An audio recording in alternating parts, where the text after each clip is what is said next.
Good cold open. Am I right? Am I right? No. Fair enough. You are, in fact, incredibly incorrect. I keep One might getting even this, I'll say die. 0% correct. This happens that way, you know. Anyway, welcome to Quest for the Core. I'm your host. I'm your host, Gay. Nathaniel Bostonbrook. I'm your host, professional fencer, Jason Van Helsing. Professional Olympic fencer. I'm your host, professional tooth fairy. You know.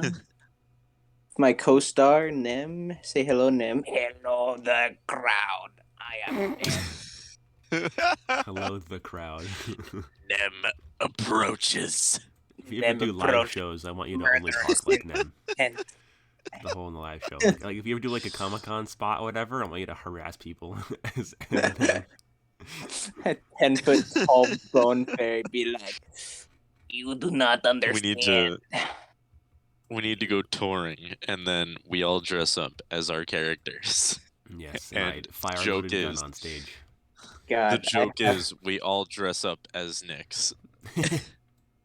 God, I have to get some big bahunker donker lonkers, you know what I'm saying? Yeah, bro. Some all that where do you think all that calcium goes from those bones, you know? To produce teats. Right to the teats. Teats. That's an old one. That's an old callback. It is. That's what I like to call a callback. But yeah, last time on Code Korner K2, our we all intrepid died. adventurers almost died. No, we all died. We're all dead. There were a few close calls. This is the unliving plane. Yeah, you guys. Actually, the campaign is about you guys playing in like hell, and you have to escape hell. Yeah. Bro, I probably would do that if you guys got a TPK. To be honest, that probably would be how I spun it. we need to escape hell. Yeah, you're rolling hell together, and you'll have to break out. Hey, buddy. Mind giving me a hand? Outcast just shows up. No, I'm staying. Outcast just shows up. What do you want? Hey, I need a hand here. No. Figure it out. Yeah, doing yourself, nerd. I only work here. Yeah. Excuse me, sir. Do you work here? I just work here. Could you tell me where Section 2E is? They're just like talking to like the hell, the souls being tortured in hell, and it's like, can you direct me to the bread aisle? And he's like, listen. I know hell is undergoing some renovations, but I just need directions. Incoherent wailing. You have alerted the horde. Jeez. God. Distant wailing. Mm-hmm. Distant wailing grows closer. But yeah, our group faced off against a Wendigo, and they won. Wendigo exit stage right. Yeah, the group faced off against a pretty powerful Wendigo, an Abyssal Archdruid. Granted, he was 100% butt-fuck insane, so his powers were kind of limited. But he, Wendigo is still a Wendigo, crazy or not. And the group 100% butt-fuck insane. Yeah, to quote JonTron. So yeah, he was there did a few close calls. Babcock almost got ganked. Yeah, but then he got his shit rocked by a guy with a hammer. Kerblammed by the paladin who used every ounce of energy he had left. Almost killed him. The group probably would have had to have that combat could have gone on for like several hours longer. Oh yeah, absolutely. If Anvil wasn't there, ganked them. Yeah, the priest and died. That's true. And to think, we almost went into that combat without Anvil. Mm-hmm. Yeah, that's why I was like, bro, if these guys actually don't invite him to go with them, they might be done for. Like, I gave Anvil my card and was like, if you ever need anything, Yeah, call me. yeah. He was like, you have Alright. my axe. You if mean have fun- hammer? Yeah, but Lord of the Rings reference. He's Thor now. I mean, kind of. He went from a hammer to an axe. Yeah, he went from hammer to an axe. So yeah, the Because group that's definitely what happens. for sure. Um, Yeah, the group finished that. They slew the Archdruid. They did what needed to and be then done. we slew the Jabberwocky. Blah blah blah. Yeah, they slew the Jabberwocky. They got the Diamonds Rough Mining Company in trouble for horrible OSHA violations and abuse of their workers. And then also helped organize a union or something with Anvil. Yeah, we did. And then you guys said your goodbyes to Idaho. Fuck that state. Yeah, probably for the best. You guys arrived. You guys were there for like what, 2-3 days? We were privy to like 3 dozen deaths. Plus the giant burrowing crabs of Idaho. Didn't see any. I like to imagine that, like, as you guys lifted off, like in like your like private JPCU jet, you guys looked over the horizon and saw like a giant like mountain crab just shuffling across the plains. It's a wave. It's a wave of burrowing. Yeah, giant Idahoan burrowing crabs. And they're rapidly approaching the airfield. Yeah, and it's like they're like chasing the plane, clawing at the tires as we leave. Yeah, sniffing at the jet as it lifts off. Pilot's like, don't worry, that happens every time. You're fine. And like, the crabs like crush another plane nearby trying to lift off, kills 80 people, engulfs it in flames. The crab is unperturbed. But yeah, so you get left Idaho behind and returned to comparably your normal state of Louisiana, down in the city of sin, New Orleans. Oh baby, it's good to be back. Yeah. So you guys were, of course, given your usual, week or so of leave to rest and recover and stop having nightmares about giant crabs chasing you in your nightmares. So yeah, now we find the group, Sin, X, and Battlecock, because they're not here right now. They might show up later. Who knows? So you have the fairies. Neither of whom are in cages. Boston Brook, who should be in a cage but isn't, and JVH, who wants to put Boston Brook in a cage but can't. And McLafferty's here too. She wants you all to be in cages, preferably in the unbeheld, but you can't say that out loud. Oh, I know that already. Yeah, you all know. You just can't, can't. It's an unspoken law. Yeah. So you're all back in the usual conference room in the upper floors of the JPCU HQ. McLafferty is standing here. She has her tablet, she has her projector, she has her paperwork out. And as you guys are going about your business, she begins L briefing.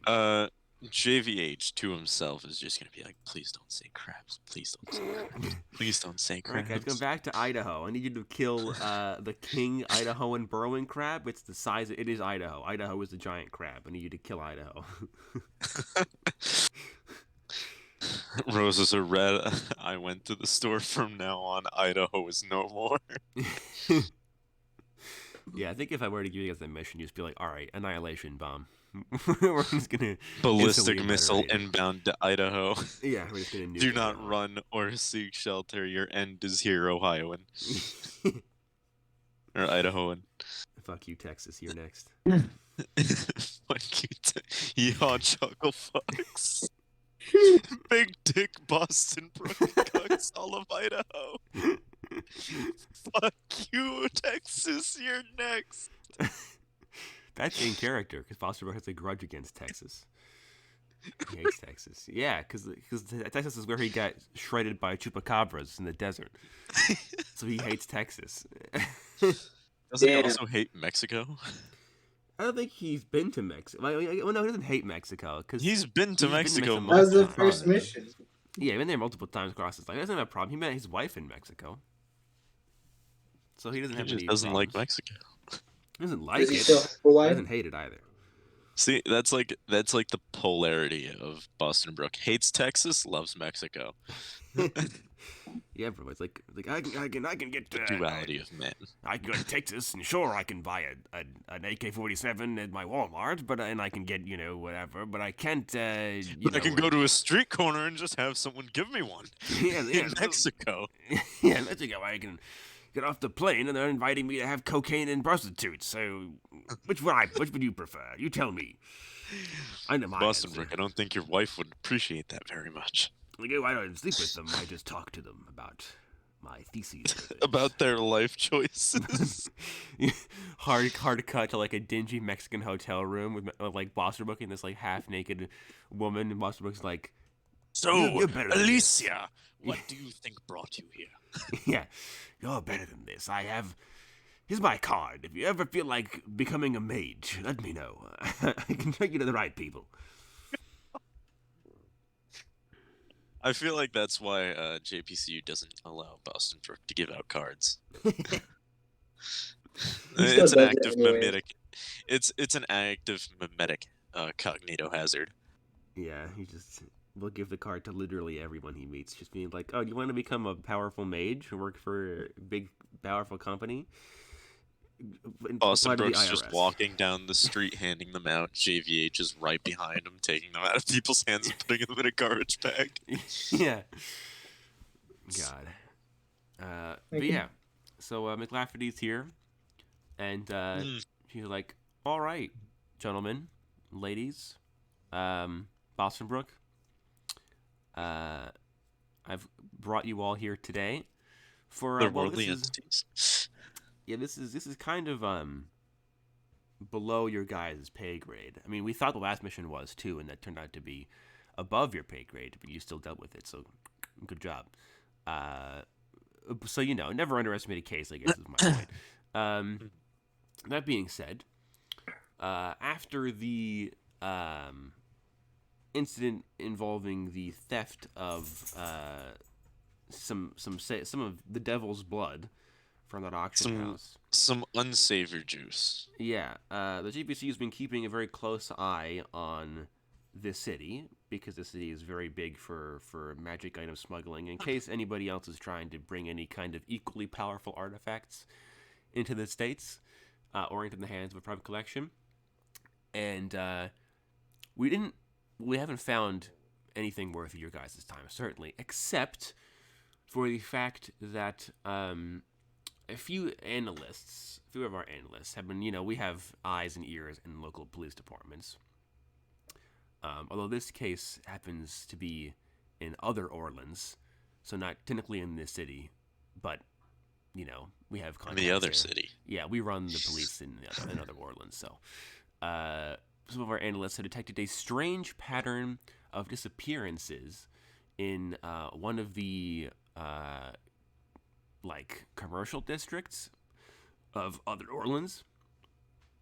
So we sent a duo of our shall we say magically Are you okay inactive having a stroke individuals. there, McLaren? She's trying to. Well, I'm just trying to think of a politically correct way to say weak as hell, and totally mundane. We sent Cannon fodder. Yeah, we sent some mundane agents. We had them rent out an apartment in the area and surveil the area, see if they couldn't pick up on any strange patterns. And yesterday, they stopped responding to Sounds like a communications. pattern here. Yeah, they stopped responding, so I sent some more guys over there, and they found the apartment abandoned. And then, let me guess, they disappeared too. No, they're still around. They're still here. Oh, okay. In body bags. Yeah, Still yeah. around. In body. No, they're still here. Other Orleans isn't that bad, guys. Come on now. Not Alan. Well, not all. McLafferty. It's not. I know something you don't know. Your mom. Yes, she's like, so yeah, no, the second group that we sent did come back, and they provided the kind, you know, they brought back all of the usual stuff that the agents brought with them, you know, the boxes of notes, the cameras they had set up, all that kind of stuff, And testimony 2 body records, bags. recordings. We didn't find their corpses. That's the thing. There wasn't any signs of a Ah. struggle in the apartment. We asked some people around in the building, see if we could find anything out. They didn't provide much aid. But we did fetch the journals from the two agents. You know, of course, when you're on field work, you keep a journal to, you know, help with your report writing and stuff like that, add evidence to the case. You guys don't, because your word is law, basically. But mundane investigators don't have that benefit. I guess in that sense, I am a law mage. Yeah, in a way. So yeah, McLafferty's like, so we did fetch their journals and their kind of collected evidence files and stuff that they have been working on. I read it. It's pretty weird. Define weird, because we work in a weird field. Well, I mean, that's true. Maybe not so weird. They're not like giant burrowing crabs of Idaho weird, but strange. JVH actively shudders. Yeah, he shudders with it. The whole group. Just, Definitely not the fairies, though. They're like, crabs? That sounds good. I like crab legs. Bro, can you imagine the crab legs from a giant Idahoan burrowing crab, bro? That's a delicacy. That real, oh, for sure. I feel like Bosterbug gets hunted in a giant burrowing crab of Idaho at one point. Because he likes to hunt monsters for fun, basically. He's just a psychopath like that. But yeah, so that's when McLafferty produces from the kind of file folder, the manila folder of things. She produces a very thin, kind of like standard paper notebook that she hands to you guys. She's like, you guys can feel free to look that over in your own time. I think it'll help your investigation. I can't make a lot of sense of it. It gets kind of incoherent towards the end. And like, scrawled very, very quickly. But, there's that. So yeah, I want you guys to investigate the area and head off to Other Orleans, take a look around, investigate, see if we can find where these guys have gone. I did some sample divining. the giant crab legs. Yeah. Well, I did some. I had some divination wizards here in our base. Use some rituals and stuff to see if the agents were still alive. Scrying doesn't work on them, which is bad. That means that either they're in a protected area, which is true with Other Orleans, so that's, yeah, it's kind of spotty as it is normally. So they could be in a warded area that's immune to divination magic, or they're not on this realm anymore, which would be very bad. In which case, we just call them dead and we would just leave it alone, because none of us want to go to, the realm of water or something to get 2 random schmucks. They're cannon fodder. We've got other cannon fodder for that, yes. Yeah. She's like, but, yeah, in that case, I would have, an interaction team go and fetch them. I wouldn't have you guys bother with that. But the effective other scrying techniques saying that they are alive, so we have confirmed that they are still alive. We just don't know where they are, or where they went, or why they left all their stuff behind, or anything of the sort, why they never reported back, why they aren't reporting back, all that kind of stuff. I suspect there's something fishy going on, but it is Other Orleans, so that's kind of the name of the game there. Speaking of which, as GVH and Boston Rook are already aware, tread lightly in Other Orleans. People there are very independent, and if they feel that you're infringing on their personal rights, they will gank you, or try to gank you anyway. And we don't want a PR fiasco because you guys decided to blow up an apartment building out of spite or something. So yeah, tread carefully. Yes. You can't bully these people. The peons of Other Orleans, well, who are unaware magic, that so we made Other Orleans for them. Yeah, it is a place for the magically adept to go and kind of discuss and exist freely as, in whatever form they may be: undead, fairies, elves, orcs, spirits, constructs, elementals, any kind of creature you can imagine with sentience is, can apply for citizenship in other Orlands. So, keep that in mind. You might be messing with someone far stronger than you were used to. Might be fighting like a genie or something. God forbid. So. Can I just wish for unlimited wishes? Like, well, if you fight a genie, then you don't get the wishes. That's what you think. I wish you would stop fighting me. Oh, and just puts the giant scimitar down. Exactly. Yes, yeah. Go there. We have the entrance to other Orlands. In the lobby of this building, and it connects to the JPCU branch in other Orlands. So just go through that. How or ironic. Go through a different one because there are dozens in this city. So you can do that either. Up to you. Ironic. Yeah. She's like, so yeah, have fun. Good luck. Most importantly, have fun. Have fun. First rule of monster hunting: have fun. So yeah. I mean, hey, it sucks we don't know what we're looking for, but You're we'll find looking for them. people. We're looking for these 2 missing agents. We're not gonna find them. Well, they're still alive, so. Well, they probably won't be by the time we get there. It's like, yeah, that's great. Try not dilly dally then. All right. Yeah. Any further questions? I'm gonna turn to McLafferty and be like, in the eventuality that we don't get them out of there alive, It would be ready. It would be unfortunate, but understandable. Oh no, I'm just gonna tell her like, be ready. For what? I don't know. For an extraction team, for all the dead bodies, of course, not us.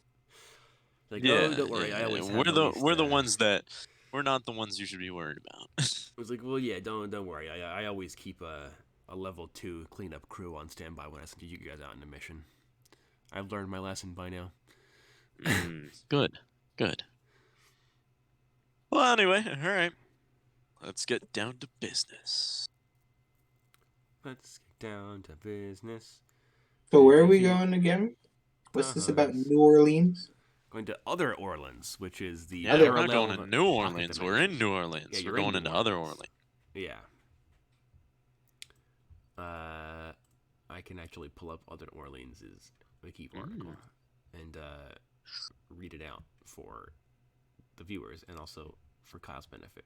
So, it is a locked, parallel, anchored type of hinterland, which means that you can only access it if you have access to the specific locations that are used as entrances, and you have the key to get in. And it's parallel, meaning that it's a copy of actual New Orleans, but with like some differences to it. It is approximately 349.8 square miles, population of around 300,000 citizens. The population is super diverse, as you would expect. Is a locked parallel hinterland that mimics the real city of New Orleans, Louisiana. Other Orleans is an almost identical copy of New Orleans, contained within a spatiotemporal anomaly anchored to various places across New Orleans. Primary differences exist in certain key areas, including modified representations of city monuments, reversed or altered names of streets and districts, and changes in architectural style. Other Orleans was created by Redacted in 2040 CE as a haven for the many supernatural entities and anomalous individuals that flocked to New Orleans shortly after the fracture, which was in 2020. The majority of the population is entirely unaware of other Orleans due to its magical nature and locked aspect. Only mages and the city's inhabitants are aware of this existence, and may only know of one of the hinterland's many entrances. Other Orleans maintains positive relations with JPCU, and reluctant relations with the CBPA, who's the U.S. government's version of the JPCU, who enforces their jurisdiction on the free city-state of Other Orleans, which is like, it's like an official political title, It claims to be a sovereign state. It's not, but it wants to be. It's led by a city council, not like a mayor or anything, like city council. There is a mayor, but the mayor just kind of handles communications with the outside world and doesn't really do very much. There is another Orleans Police Department, OOPD, right? OLPD, comprised of cops from New Orleans that discovered the city on their own, or they're trained volunteer residents of the actual hinterland, and they have magic. So that's neat. You guys can talk to them if you need assistance with anything. The city also has a few courthouses, all of which are presided over by CBPA-approved magic judges. The locals are allowed to be jury members, bailiffs, support staff, and lawyers. CBPA handles extradition of any criminal within Other Orleans that commits a felony to actual New Orleans, where their trial is handled by the CBPA and FBI. So if you commit a felony in Other Orleans, you're extradited to the real world, basically. Like the guys that kidnapped your agents probably will be in this case. Fantastic. Other Orleans is flooded with magic. Runic carvings and enchantments have been placed in most public spaces and on most buildings to prevent the casting of truly dangerous magic. The city's enchantments aid repair workers by having the buildings naturally regenerate over time. Chronomancy and reality bending is dampened in most areas of the city and outright impossible in or near some, like JPCU, JPCU branch, and city police stations. So yeah, it's super magical. I see that. And super under the control of JPCU. Yeah, JPCU and CBPA run everything pretty much. In terms of economy, it has no currency of its own. It trades in US dollars. It also trades in sulfur, the demonic currency, souls, generic, pig's blood, which is vampire currency, and blood diamonds, which is like what? Really powerful vampiric blood magic artifacts. As a currency? Yeah. Mm-hmm. Not like a casual currency. Other Orleans trades in a lot because it's the residents are all from different planes and different areas, so they can't use one currency to for everyone. So they use whatever they can get basically. And all manner of other supernatural or paranormal currencies, including those currencies from nations residing in Pilbo. The city also operates using a barter economy maintained by magic. Binding rituals, blood pacts, contracts, etc. are all commonplace within Other Orleans to ensure an equivalent and fair bargain that each member of the deal will uphold and receive. The use of contract devils as lawyers and legal advisors within the city is also incredibly common, both for individuals and for groups, JPCU included. They have a team of demons that work as their lawyers for Other Orleans. Mm-hmm. Our economy has many issues with regulation from the CBPA's perspective, which cannot regulate these financial agreements or tax them. JPCU's encouragement and active use of these unregulated methods has caused friction between them and the CBPA many times in the past. JPCU pays no taxes, we all know that. We are exempt. Yeah, you're exempt. Is managed almost solely by mindless undead or the poor class of the city's residents. These mindless undead are created by necromancers within the city and rented by factory owners and business owners to replace standard workers, although these undead must be truly mindless and incapable of even basic tasks in order to prevent breaking the city's Undead Citizenry Act of Redacted. More advanced menial tasks like garbage disposal, waste disposal are handled either by arcane androids, aka Warforged, or other poor members of the community. The city's economy comes from tourism, trade, magic items, and spell selling, patronage of major corporations and organizations, including JPCU. Majors and mundane alike visit Other Orleans almost constantly through the various entrances to the hinterland using taxi service or other means of transportation to visit marketplaces, voodoo shops, magic item boutiques, occult shops, and spellbinders, which are like scroll makers and artificers and stuff. Fortune tellers and diviners, golem builders, arcane forges, etc. The city is bustling with magic-related activity at all times of day and night, and is home to many legal and illegal businesses. The city lacks economic regulations, and emphasis on personal liberty make Other Orleans home to many businesses that would either otherwise be very illegal most anywhere else, including narcotic dealers, arms dealers, thieves guilds, etc. Let's see, what else? There is, of course, the House of the Setting Sun, which is the JPCU's branch there. JPCU's orphanage is also there, Lamau. Religion-wise, it has no religion, but it's the only notable aspect for Other Orleans' religious aspect is that it's banned Catholic Church, Islam, and Judaism from operating in it. So you won't find a Catholic church in Other Orleans. The Catholic Church is banned? Mm-hmm. Because Other Orleans, under the declaration that they have that those organizations have enough converts and influence in the wider world already, and so do not need to spread their hatred into Other Orleans. Many of the city's residents are non-religious, atheist, or anti-theist. Religion is not a critical aspect of the city as it is for New Orleans, and it's instead a background element to a bustling and bright social culture of supernatural creatures and humans interacting. So yeah, because there's so many people there, they don't like religion. They just don't allow Catholicism. Yeah, they don't allow Catholicism. Don't allow Islam or Judaism. However, it is one of the few areas in K2 with a great spherical church presence. That's the exception. Oh. So there is a K2 spherical church, and it is very rare. And Other Orleans is one of those places you can find them. What was that part? Great spherical church is in Other Orleans. Fantastic. Very small numbers, of course, but they're crazy. Yeah, bro. So yeah, you guys know about Other Orleans vaguely, probably. Buster's been there many times because that's where he gets his magic items from. As has JVH. But the rest of you, probably not so much. I wouldn't assume so. Yeah, so you guys head down the elevator into the lobby of the JPCU HQ in New Orleans, and you guys have all seen walking to work every day. Well, I guess the X and the fairies haven't because you're prisoners under the building, but Buster certainly has. In the lobby, there is there's a bunch of different doors to go to the different parts of the building, but there's one door that nobody goes in, and it's labeled Other Orleans entrance, just straight up, and it's just employees only, whatever, and the doorway is covered in glowing runes, in glowing purple arcane runes and stuff, to keep people out. Basically, they don't have the key. But JPH and Bosterbrook both have keys. Bosterbrook probably shouldn't have one according to JPC regulation, but he does because he's an archmage and can do what he wants. So you guys. I probably got one. I don't know how he got one. He just has one. Business. Yeah, he's had one since before he worked for you guys. So you guys walk in the lobby somehow.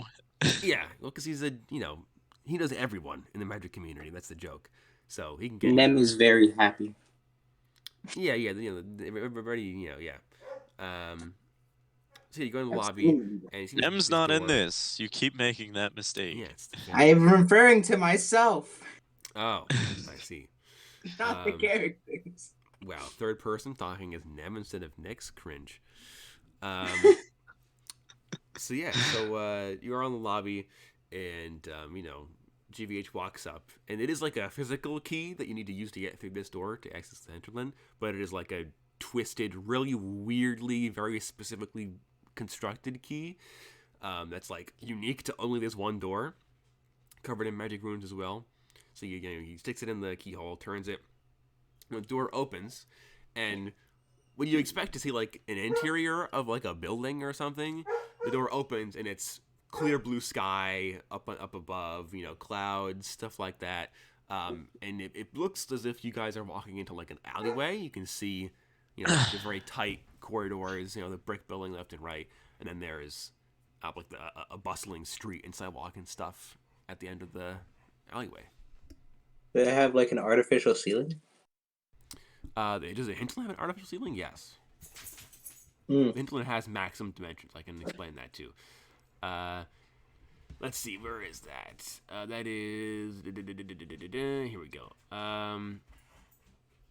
The rivers that run along and through New Orleans, along with the Gulf of Mexico, are also copied in Other Orleans. The water is dark and murky and shallow for the first few hundred feet, before suddenly dropping off into an ocean of unknown depth for another 200 feet, before ending in a wall of mystical fog. Rivers are also dark and murky, with the rivers' depths more closely resemble those in New Orleans. Should one attempt to leave the city, they will find themselves suddenly driving down an incredibly misty road. Once the mist obscures all vision, the user will exit the fog and find themselves on the opposite side of the city. So Pac-Man, you leave one border and you appear on the opposite border. Mm-hmm.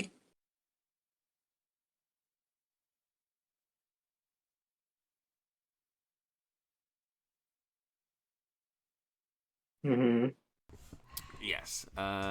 You see the sky and atmosphere extend an equivalent amount to Earth's atmosphere, at which point the vacuum of space is instead a black, shadowy void, the unbeheld.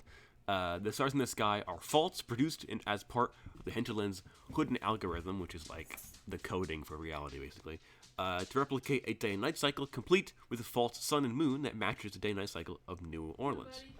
Today's climate matches that of New Orleans, although other Orleans is generally 5 to 10 degrees colder than New Orleans. Additionally, other Orleans experiences high levels of average yearly precipitation than New Orleans, but does not experience hurricanes or monsoons like the real city.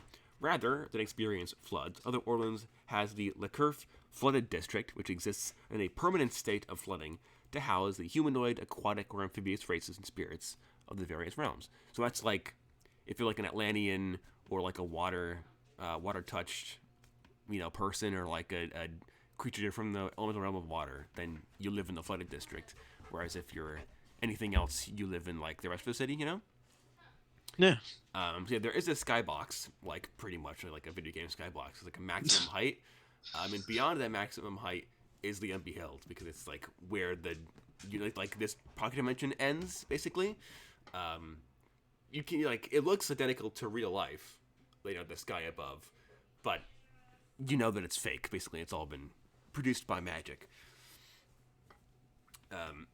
So yeah, and you guys you're in this alleyway. You're in the doorway, looking in the alleyway, and there's like graffiti on the walls written in dozens of different languages. Some human, some of them are wacky magic languages. Some of them are in like arcane runes. Some of them are in like ancient Sumerian, like cuneiform carved into the walls and stuff like that. Like, it's just immediately you guys are hit with, this is a wacky, a different world that you've entered. You can like hear We're not the sounds in Kansas anymore. yeah. Even like the people walking in the sidewalks and in the street, like down the alleyway from you guys, you can see like orcs and trolls and goblins and elves and like different types of like Ganassi, or like hell touched and heaven touched. You can see what else is there? Even some like more monstrous races, so like hobgoblins and orcs and even like beastmen type people. A lot of people here also have like either cyberware, or they have like magic prosthetics or like biological implants. Yeah, it's just wild. Like, people here, like, you'll see like an elf that's dressed like a dwarf, and like a dwarf dressed like a Middle Eastern Byzantine emperor, like just casually, because nobody abides by their standard cultural rules here. So like the fashion is insane, everything is weird and strange. People are like flying above you guys, like casually floating or walking on the air, or like swimming around through the air and stuff. It's very strange, very very out of the ordinary. Yeah, I feel like if this was a different mission, they'd be a genocide, and mask it. Why? Because these are things we hunt sometimes. I mean, yeah. You guys do also see like ghosts and stuff that are flying in the air, walking through the walls of buildings, walking down the street, flying down the street and stuff. You're like, oh, I would have killed that guy like yesterday if he wasn't in this city. And that's the point of the city, is that creatures that don't want to be bad anymore can come here and live normal lives, or at least relatively normal lives, I guess. Definition of normal is kind of wonky here. But yeah. Fun normal? Okay. So yeah, you guys are I assume you all walk through the doorway into Other Orleans, the Upside Down realm. Yeah. So yeah, you guys walk This through is a the very doorway. Yeah, it is. Yeah, and I don't think X has been, or Battlecock has been, to Other Orleans yet. Just by your No. his magic affinity. So this is like, for people like X and Bossberg, this is like walking into like a Toys R Us for like a toddler. Like, this is a place where you can get like, oh, you want a Philosopher's Stone, bro? Yeah, come on to my pavilion. I have like I've 8 got in them for stock. cheap. Yeah, like Oh, you want a phylactery? Oh, you want a soul stone? You want a blood diamond? Whatever you could possibly You want imagine. drugs? Yeah, you want like demon ash. You want pixie dust. Rope, You want bomb. You want it? They're yours, you my want friend. 50 feet of mundane hempen rope. They have that too. It's candy shop. So you guys walk through the door, and as you guys walk through, you kind of like turn around to look at the door, and there is no physical doorway. It's just a rectangular hole in the brick wall behind you that just leads to JPCU HQ. And once you guys walk through, Bashima closes the door behind you, and when the door closes, it kind of fades out, and it's just a normal brick wall again. That's crazy. So, yeah. Well, Bashima, he kind of takes a big, deep breath, and he kind of sighs, and he's like, it's been too long since I've been in this part of the universe. Good times.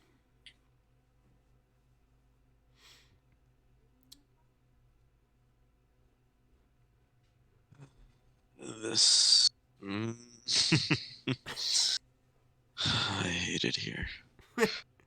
I was like, why? I figured you would be the kind of fellow to appreciate the city. It's not that I hate it here. It's that this area is not the best. I think it's the crime. I think it's the crime that does it for me. I think Yuna's gonna cough and be like, racist.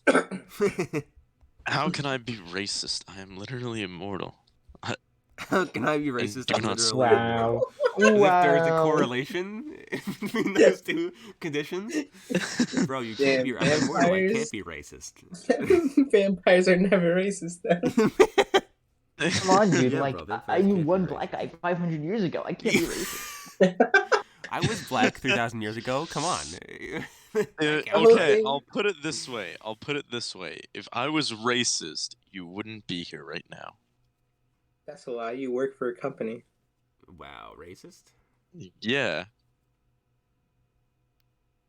Yeah, and I founded the company. Foolish mortals, I am HR. I am HR. I literally am HR. HR. No, I think that HR is just like a portal to like the incinerator room. Open a door and it's We're just not a fire that pit. bad. That's what Bosterbrooks' house works. You just open a door and it's just a bottomless pit of fire. That's the trash That's compactor Boston room. Brook. That's Boston Brook. We actually have HR here. True, it is a legal company. You have to have. I think like HR is just like a dragon. Just No, it's a dragonkin. It's a dragonkin. guy. Get it very right. Nice, polite dragonkin man. What? Does he Yes, hoard he takes- people's problems? Like, Forever. Yeah, he hoards sexual actually, harassment he does. cases. All of them are from Boston Brook or JVH. Can't confirm. Oh, McLaughlin. Happens. Yeah.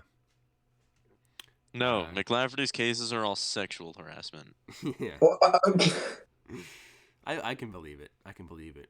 After all, once you put your soul in her arm, she does become like apathetic, psychopathic. So she wouldn't care.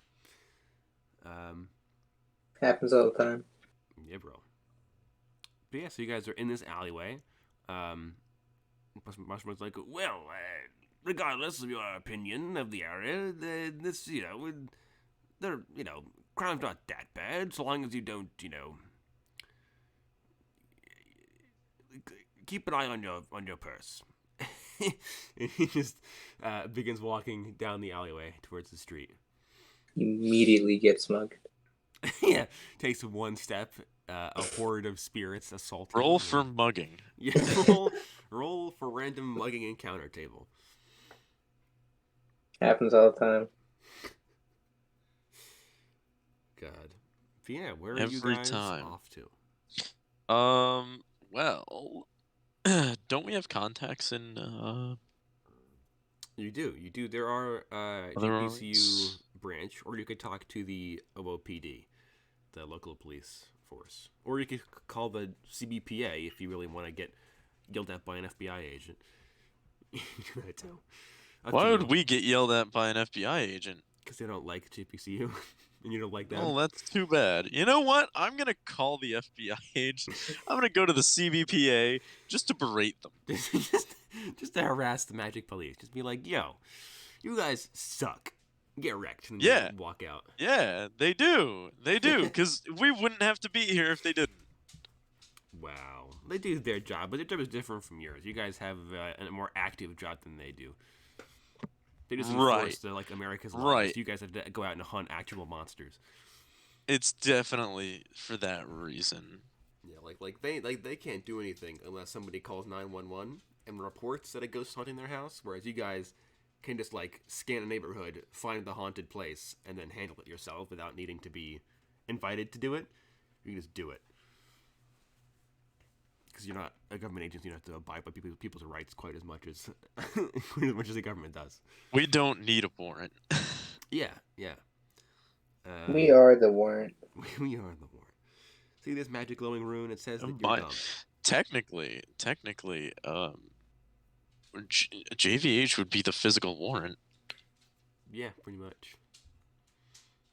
As investigators, you guys have a lot of legal freedoms to kind of do things that normal police and stuff would get fired for doing, probably, or tried for a crime. But yes, you all walk to the edge of the alleyway. There are all like the vehicles that are driving down the street are also like equally weird.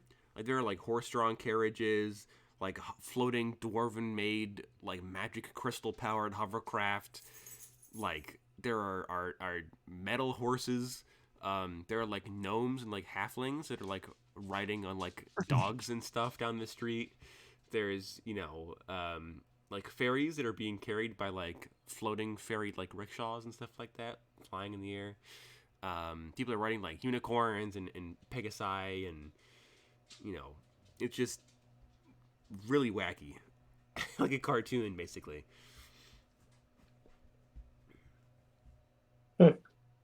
Sounds about right. Yeah. That's about on par. Once the fairies don't feel quite so all alone, because there are a lot of other fairies around here. And they're all like, they aren't like glamoring themselves up to look like humans or like to be invisible. They're all just like chilling as like their tiny fairy forms, The way of the city. And you guys do also notice that like a lot of the buildings here are like the doors are a lot bigger or a lot smaller than they are for humans to accommodate like fairies or like giants and ogres and stuff like that. As another note, or like every sign is in at least like 3 languages. Understandably. Yeah, like they probably have like angelic, demonic, and like English for like minimum. Because they figured, demons aren't going to learn English, and neither are angels, and a lot of mages speak English. Yeah. So. No one really wants to learn English. Yeah. So like a lot of signs are in like Sylvan, or a lot of signs are in, demonic, or a lot of them are in, like ancient Greek and stuff like that for the Atlanteans and stuff. Well, JVH would speak ancient Greek. Yeah, that's your first language. Yeah. So, yeah. But yeah. All right. Yeah, I'm gonna go. I'm gonna go find the CBPA and tell them off. Okay. JVH is gonna walk off and do it. Who has the? Did you guys bring the journal, the CBPA journal? Yeah. JPCU Yeah. Are you gonna read it? Are you gonna? I'll read it on my way to the CBPA. All right. I will post the information you obtain from that then. All right.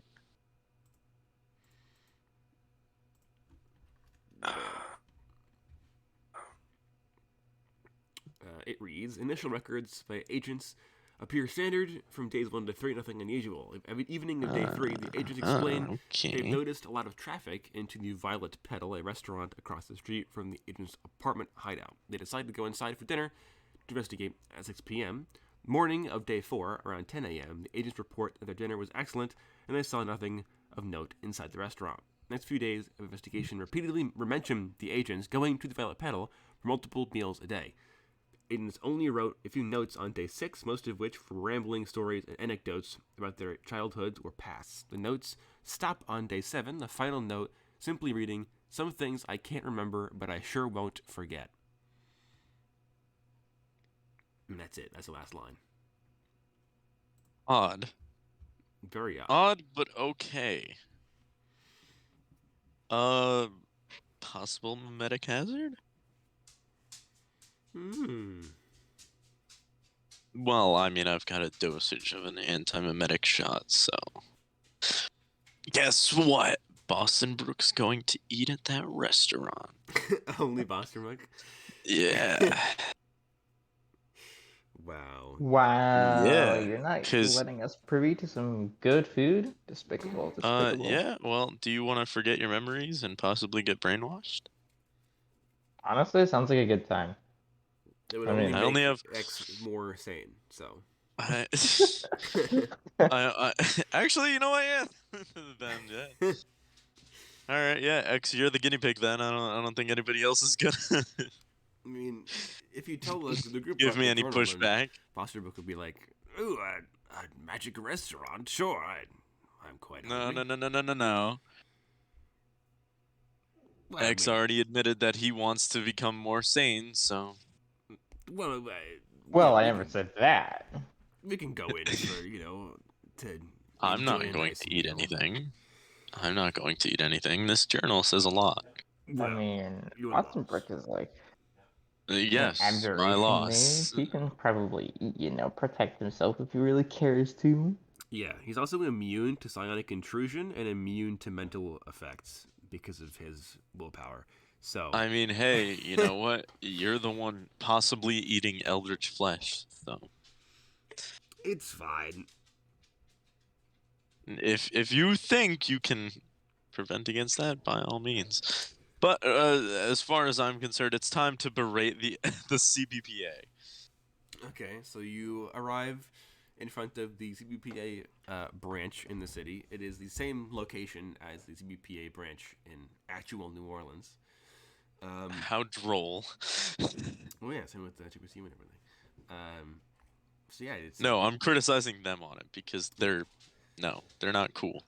it's not cool. We're when they do cool. it. We did it first. Yeah. So yeah, you guys, you're in front of this skyscraper. Well, early bird catches the worm. I'll enter. Okay, you walk into the sliding glass doors, and there is a big dragonkin woman behind the receptionist's desk. Very nice, like shiny, like copper scales.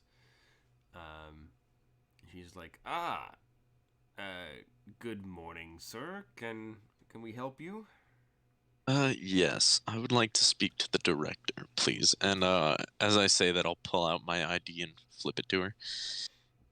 And she's like, you wish to speak to the director of the branch? All right, I will see if he is available. And she, goes over to like a landline, telephone, and She turns around, and it's the switchboard from like an operator station. isn't that all tech? Other ones just have like its own like self-contained Wi-Fi, its own self-contained like telephone network and stuff like that. TV stations, radio stations, all that stuff. So she does, she just like picks up for the phone, types in the extension for the nurse's office, 001 or whatever. Yeah, she, hear the phone ringing, and she's like, yes, is the director there? Yes, we have Dr. Jason Van Helsing here to speak with him. No, he doesn't have an appointment. All right. Yep. All right. Thank you very much. And then she hangs up and hands her ID back to you. She's like, all right, the director said that he's currently having his morning tea, so you can head up to his office. Very good. And then I'll go over to the elevator and wait to be buzzed into the elevator, because Oh. I'm assuming that's the thing that needs to happen. Are I the thought- others gonna come with me? Like, are y'all coming with me? I guess. Honestly, why would I not go? I'd love to get down in this berating action. All right. Okay. You all walk up to the elevator, and the elevator doors, like you just there aren't even like buttons like on the wall to hit. You just walk up and they slide open, and you're staring at the director's office. Sick. Good All right. magic. And you see This is normal. a very like an older orc man, which means that he's like as big as Nyx is. Like orcs are huge. Very very like well kept, kind of like graying beard. Orcs age kind of strange, so you can't quite tell how old he is. You figure because his beard is gray, he's probably like at least in his 40s or 50s. But he's still built like a brick wall. So yeah, he's this huge dude in like a super nice, standard like black tie suit. This very dinky little ceramic china tea saucer in his massive orc hand. And he's sitting in his big office. And you can actually see like across the office are windows to like that give you a view of the city, which is really strange to be like on the ground floor and be able to see out. Well, it's because we're not on the ground floor. Well, you are, but if you move through the door, then you aren't anymore. And you see that he's seated at like a little like a couch or like a coffee table and stuff there. That's kind of like off to the side and like in front of his desk in the back. He sees you all there, and he's like, please, come on inside, everyone. All right, yeah. And he beckons. Do I know his name? You probably would. I mean, I guess it depends on how involved JVH is in other Orlands. Probably to a good degree, I'd say. Always involved. Everything. Well, because like even if he really wasn't, he would have to be involved during the entire thing with the CBPA. Because seeing as he is a founding member of the JPCU, anything that happens on like their turf, he should be included in. I mean, yes. Yeah. I mean, you deal with like CBPA and stuff like that. I mean, you might have heard of him. Give me like an intelligence check. Let's see for sure. All right. That is a 7. A 7. Okay. So you would know. This is probably have heard of him in like passing, because living in other Orlands, like you're totally cut off from the rest of the world for the most part. So like somebody goes in here and works here, you don't hear about them until they come back. Like so. You can like see him and you're like, oh, this must have been that guy that I heard about that got transferred here like years ago, and like haven't heard of since because he's lived in this hinterland for like 5-10 years. You know that his name is Director Andrew Sharrock. Okay. A very fitting name. Yeah. For the director of the CBPA. Mm-hmm. So you probably would remember hearing about his assignment here, which is very strange. Like you all know how orcs are. Orcs are nomadic, and they're seafarers. So to see an orc in any one place for more than a year or so at a time is almost unheard of. And to see them anywhere that isn't like on the ocean is also unheard of. And while technically New Orleans is on the ocean, Other Orleans is not. Even though they have like quote unquote ocean access because it's like the bay that isn't it's like included in the hinterland. It's only like 1,000 feet of water before it ends. So Yeah. it isn't So really this the is ocean. like unprecedented. Yeah, to this is see. very uncharacteristic for general orc culture.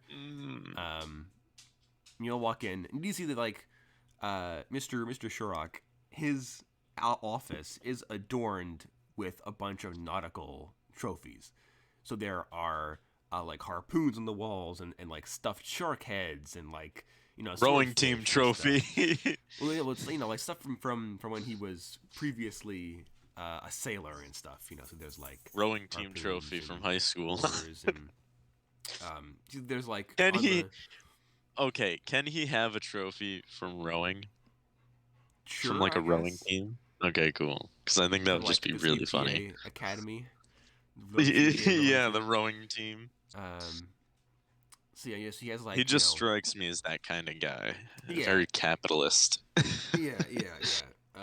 How very capitalist. He has like little like glass like display cases with like fully like assembled like skeletons of various kinds of like little fish or like little sea creatures like sea urchins and coral bits like big one wall. That's an off to interesting one, seeing as a sea urchin is just a shell yeah, it's just and a a big membrane spiky inside. shell. Yeah. And the whole left wall is a like 8-foot tall aquarium that runs the whole length of the room.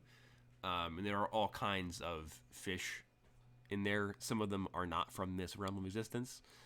And so you all walk in. I'm looking at like this aquarium and I'm like, how the fuck did he get one of those? I want one of those, man. Those aren't even of this like dimension. Yeah, like, those are like realm of water creatures. Is that a clownfish from the 6th dimension? Or was that clownfish a time traveler? It's pretty sick. But yeah, so you all walk into his office, and the elevator doors close behind you guys. And then after like the doors closed, the elevator doors turn into like the actual like glass door to his real office. And he's like, yes, please have a seat, everyone. Come on here. And he points to like so nonchalant. Well, yeah, he of course he like puts his a saucer of tea down on the coffee. It's nice glass coffee table that has like between two slabs of glass. A fish tank? Not a fish tank, but it's like a fossil of like what's it called? The like an isopod, one of those Cambrian? isopods. Yeah, the Cambrian. A Cambrian creature? Yeah. Okay. And he puts the saucer down, stands up, and he goes to shake everyone's hands, like a professional should. So I'm gonna scrunch up my lab coat a little bit and have a seat. I'll and shake his hand. I'll take his then- hand as well and shake his hand. Yeah. I'm going to, begin business hours. You see, I sit down, I slam my hand on the table, and I'm like, "You goddamn dumbass! What were you thinking?" Don't mind my colleague. And I turn to JVH and I'm like, "What? I thought we were here to do berating."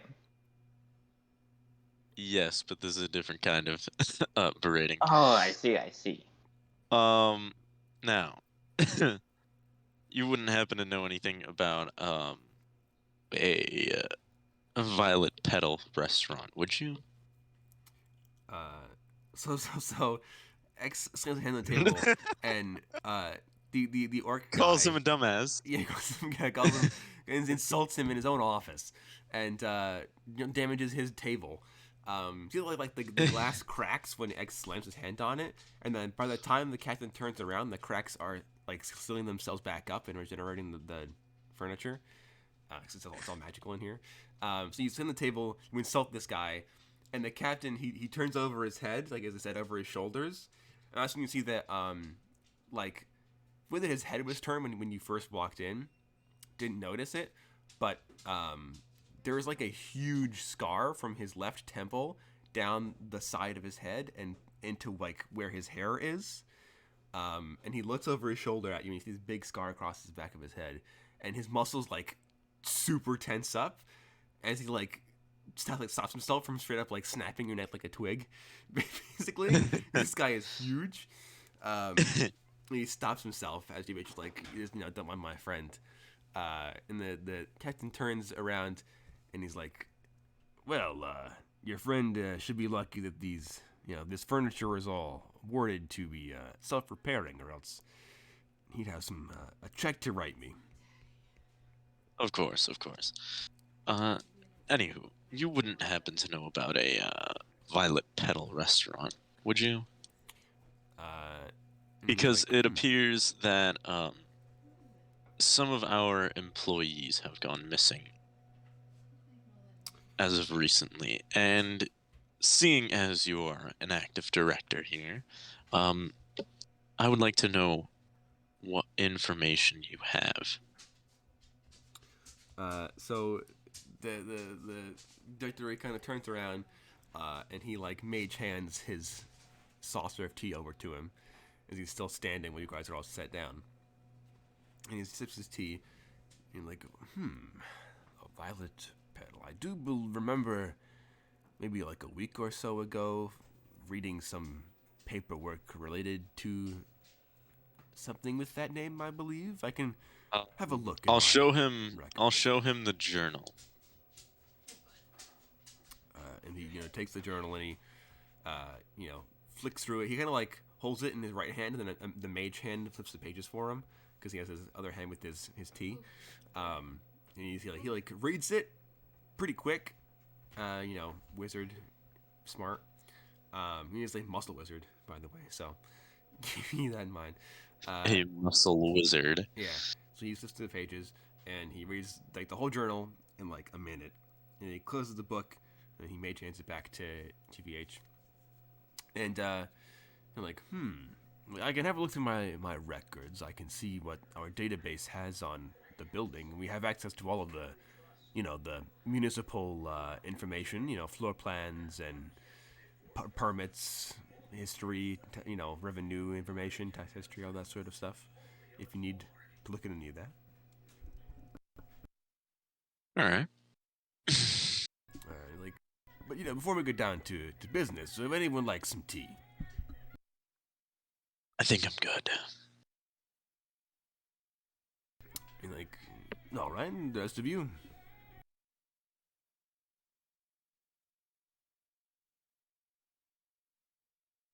Fairies decline. Ow. How rude. I know Boston Brook's gonna have a big ol' helping of tea. Yeah, bro. Bosterbrook is a Brit. He's legally obligated to drink large quantities of tea. It's like a tea quota. Or the Queen Fund. He's got his normal flask, and then he's got a flask with just tea in it. The infinite flask tea, or tea of infinite flask of tea. Infinite flask of tea. Yes. Infinite tea of flasks. No, the flask of infinity. Oh yes, perfect. I crack myself up. Guess it does X accept the tea? Does Battlecock accept the tea? Sure. I'll, Is that a sure to both? Well, I was assured to X, but, if Battlecock isn't offered a glass, then I'll bring up Battlecock and I'll, offer him some of mine. No, I think this city is wacky enough that people just know that Battlecock is magic. Like, they can just be like, oh, this guy's brought a chicken with him, magic chicken. I mean, I imagine this guy's a spellcaster, so he can probably figure it out. I mean, he is a that death too. monk Yeah, after all. He casts mage hand, so that means he can at least cast cantrips. And he's evidently an experienced fisherman, so whatever that is worth in terms of magic. So he's like, all right, great, and he kind of like turns to the door, and he yells, he's like, Gerald, mind bringing in 3 more cups of tea. Bring that imported stuff, would you? And he turns back to you guys and like, this is very fine stuff. It's imported from the elemental realm of fire. So it's kind of got quite the kick to it, if you can imagine. You know what? And I'll it change my boils the mind. I'll water. have a glass on the way out. Like as we're done exchanging evidence and notes and whatnot, then I'll have a glass. Like, all right. Like, yes, it's you see the fire tea. It's quite remarkable. You see the powder because it's imbued with such strong elemental magic. You don't even need to boil the water first. You just put the powder in the water, and the powder boils the water as it dissolves and makes it tea. It's very convenient. And so just as you were saying that, the door doesn't open, but a ghost, this like ghost of a well-dressed man, floats through the glass door, carrying this tray of tea, and then when the ghost sets the tea down, and like lets go of it, the tray becomes corporeal again and becomes like physical. And Gerald, looks at all of you and he's like, "What's up?" And then he turns around and walks back through the wall into the next room What over. do you mean your ghost servant doesn't have a very fine British accent? And the director's I like, don't say that aloud. you think it, you're like, how dare he not have a British accent? When you know that, like Gerald, he had like an ID for the CBPL. He works here. He's an employee. He isn't like an unseen servant or something. He's like an actual, sentient undead. So the director, you'll have your tea. It is very good tea. It is pretty spicy. It tastes like curry almost, or like chili. Kind of different, kind of weird. But like that first sip, you're like, I don't know if I like this. And but like the third one, you're like, I would kill a man for this drink. It's kind of like that. So you're having your drinks, and the director's like, Violet Battle. I have heard that name before. And he snaps his fingers, and a big leather-bound book like just appears in the air, and it kind of like plops into his hands, and he kind of opens it, and as he opens the book and turns the pages, like the pages don't move. Like the book is like infinite pages, basically. Like he can just keep flipping it, and he never makes any progress in it. I get the feeling that like this is like the physical manifestation of the digital database for this building, which is really weird to think about, but it's magic. It works like that. You take it through the database, and he comes and he finds something, and he has a minute as I think strokes his magnificently trimmed beard. Ooh. And Very he's like, trim. yeah, it's kind of like very very well kept, kind of like spiky a little bit, like down towards the bottom, very well combed, very straight and kept in place. Nice solid mustache, and he's like, it seems that some of my analysts have found a pattern of disappearances in that district, and they discovered some strange patterns of popularity with the restaurant. It appears that the local residents seem to kind of like the restaurant maybe a bit too much. If that makes sense. According to this, they did a scan of the building and didn't find anything overly magical in their, satellite scans, so they didn't take any further actions and kept looking for the source of disappearances. But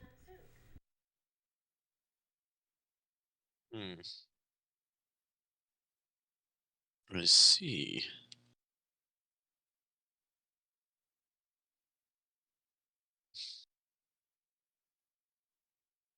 Well.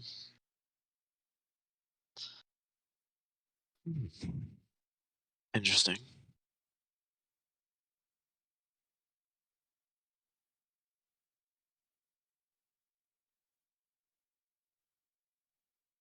Indeed.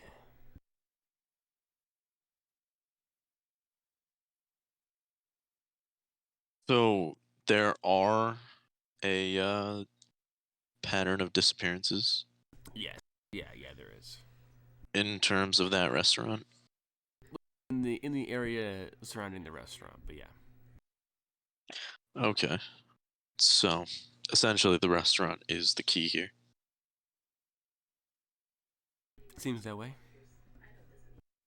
Hmm. Very well. Anything else? I mean, do you have any further questions? Uh, well, not to my knowledge. No. He wouldn't happen to know anything about the two agents, would he? No, he wouldn't have he wouldn't even have known that the JPCU was surveilling the place. Well, now he would. I mean, yeah, but that doesn't mean that they wouldn't have access to like the agent records or anything. He hasn't heard anything. Like they haven't found any bodies washed up in the river or something. Hmm.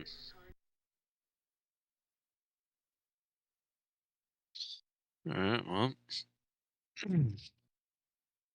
I've just about probed all I can. Ask him who the owners are. Oh yeah, that's a good question. Would you happen to know the owner is? Of the restaurant, the Violet Petal. Yeah. Yeah. Yes, the restaurant is registered under a single owner, a woman by the name of Charlotte Brewery. Hmm. Okay. She is registered as a culinary mage, a wizard. Hmm. Kind of funny. Reminds me of Hansel and Gretel. Huh. Interesting enough. Alright. Well, I believe that's it. That's all I have. All right. Is there Any of the any other other ones? information? I mean, I think you would go on and be like, is there any other information on this? When Well, she yeah. joined, when she lived in the city, how long she's been living in the city, has she ever gone in and out, She says different that stuff. she arrived in the city a number of years ago. Her previous residence was at oh god, what's the name of the magic college? I can pull it up on the wiki. It is previous residence listed as the Paris College of Otherworldly Culinary Arts, which is like the world's highest quality magic cooking school, basically. I know that name. I know that name like ticks a box for JVH. Yeah, that's like the world's best magic culinary school. So this woman means business. Whatever she's making, whatever it is, it's good. And then it says apparently, from what her records show, after she graduated from university, she moved to other Orleans, and then, opened up a loan at one of the local banks and started this restaurant, the Violet Petal. I can give you an address too if you need that. Violet Petal. Fuck. I want as much as I'd be like, suspect is the her. That doesn't technically mean it's her. Oh, I just thought of something. Uh, How long have these disappearances been happening for? The last one in the kind of string of disappearances we've noticed has only been a few months, maybe like 6 months maximum. All right. Anyone else? Any question? I want to know what the violet petal refers to. Which flower? Doctor's like, well, I don't have that information. No, that's just me personally. Is what I'm saying. I don't know. I'm thinking Probably a of violet. Could be. I mean, Or is it? yeah, because I forget if it was a violet colored flower. Because there's one flower that's associated with actually killing someone. I forgot what it was.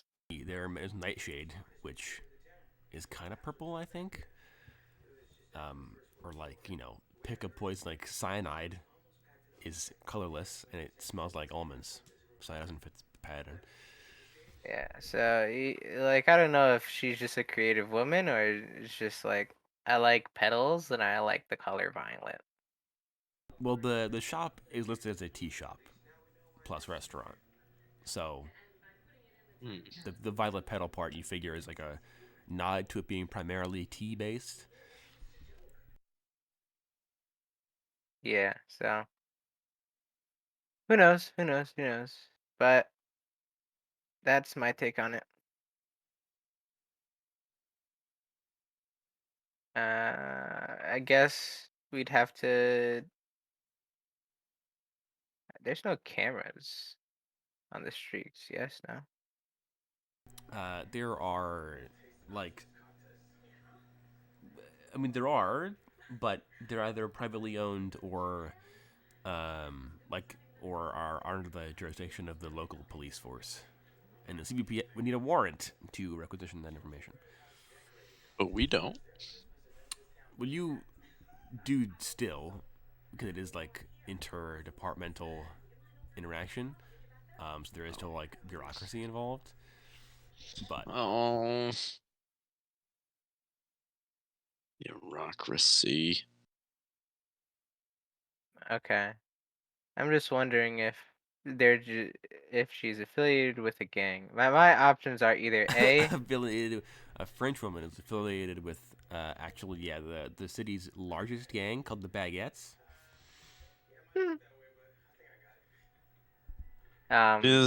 She No, is the French. my thought process is either A, she's affiliated with like a criminal group that just uses her shop to kidnap and all that. B, she's inept and doesn't notice that all her customers suddenly disappear after they drink her tea. Or C, she's just a mastermind criminal and kidnaps all her customers and does weird shit with her because she's, I don't know. Weird. Unless she's a spider. What? Unless she's a spider woman. Oh, What if she's actually a giant burrowing crab from Idaho? I think I'd kill myself. dude. I know what we're having tonight. What are you talking about? It's another one for the menagerie, We got tail bass, I think we should really start upping our collection policy. Yeah. But that's my thought process on it. Yeah, well, you're not wrong. I mean, if she is a crab woman, then we're having crab legs. What? No, not the crap part. I was talking about everything else, but I didn't think of the Spider Woman yet. So who knows? It could be that she's poisoning people with venom, and then eating them. But our agents are still alive. She's listed as But, human, like, so You can be yeah, listed but as how human, yeah. far can that really go?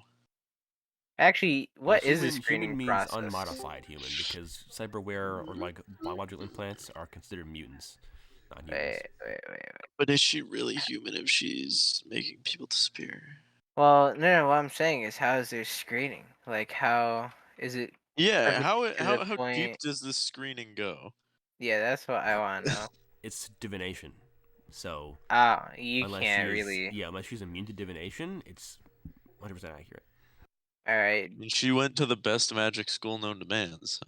the best The most culinary magic ones, school. unless she has a like loaf of like a croissant that can make her immune to divination magic. I think it's gonna work. Hey, I've solved you know what? You know what? We really don't know. The You're right. croissant Those of cooks. hiding the fact you're actually a Spider Woman. By making Yeah. divination. Man, that's a really long croissant name. They should it's funny, shorten that. It was their first project at the Paris Culinary School. How? Otherwise, Make a baguette that can make her. The baguette of concealing that you're a Spider Woman so that you can capture citizens. I mean, so you can feed your delicious tea to citizens. It's a work in progress name. It's a work in progress name. Yeah. But Okay, so assuming that their screening process didn't fail, this is a psychopathic he woman. Essentially, yeah. Depending on how she looks, may or may not be hot, but who knows? We don't know that. We don't know that. For all I know, she's an ugly French woman with crooked teeth. Ho ho ho. And like Ooh, has the mustache baguette. too. It's just dapper. Tapper but a woman. I'd believe it. Absolutely. What do you mean? Happens That's all not the even a question you should ask. You're right. Damn it, Dapper.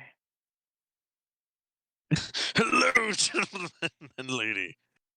Ooh, Yeah. how are you doing? It's me, K2 Dapper. I still lie to you, but I'm magic now. And a woman. Yes, I'm also. But my voice is the exact same. What can I say? French woman. Absolutely dashing. It's Absolutely me. We. smashing. Smashing. Okay. Well, I think we have enough questions for this guy. I think we should go At least about we it. have somewhat. Yeah, I At think least we we have can. somewhat of an idea of what we're getting into. Yeah, we can return to him if we have any more questions. But Yeah. and then we come back and we find out he's gone. That'd be pretty funny. No, we come back and we find out he's the Spider Woman. Oh, the really green looking Spider Woman.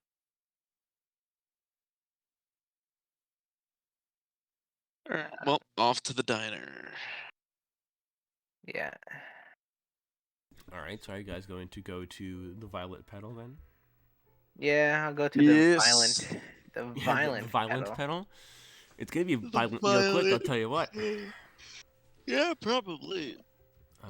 So you guys head on over. Do you walk there, teleport there, fly there, take a taxi, take a Yeah, rickshaw? Obviously, I We'll teleport walk and there. take in. No. No, you won't. Why? Because I said no. But what's the problem? No, Because I said you're walking! I teleport there. I even take not JVH, Boston Broke with me. Wow. Just gonna leave me behind like that? Damn. Don't worry, bro. I mean, I'll make a few trips. I'm gonna walk there. I don't know why. What's the difference? We can all teleport. You've got 2 legs. And I also have 2 wings. Gonna fly there actually. Now that you bring up, I got 2 legs. actually, Boss was gonna walk on his hands instead. See, that's the spirit. On a side note, remember when you were talking about the gunk seeds and how you interact with them? Oh, I, I wish I never did.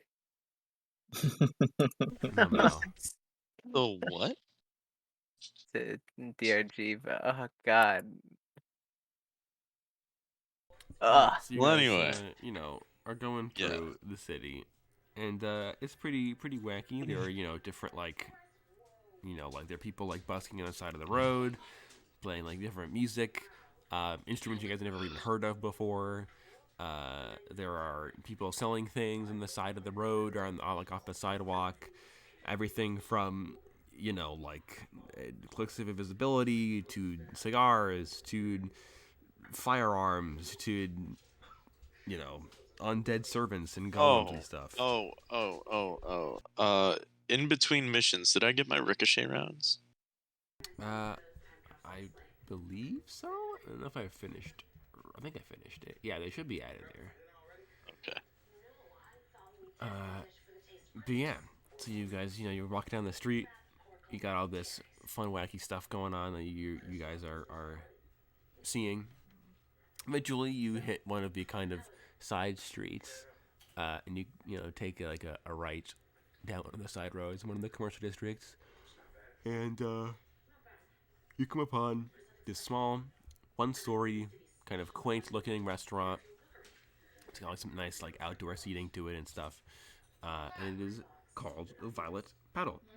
And it's big, like name. As we walk up, we get mugged. And as you walk up, you are incinerated by the massive nuclear device onto the street. The whole city is obliterated in an instant. Sick nasty. Oh, nice. I knew it was my time. Yeah, so you all walk up. I can provide the map of the building. Good old map chat. I also have it up on TTS already, so they've been staring at that screen for an hour. Nice. So yeah, guys are in the walk up. Big nice neon sign above the door. It says Violet Petal on it, and it has like a kind of like a big, like magical like hologram, like an illusion, that's showing like a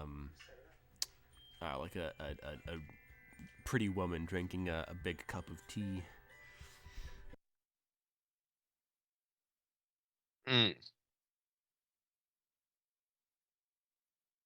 All right. Well, I'm not gonna have anything. So the others, you can, however, take your fill.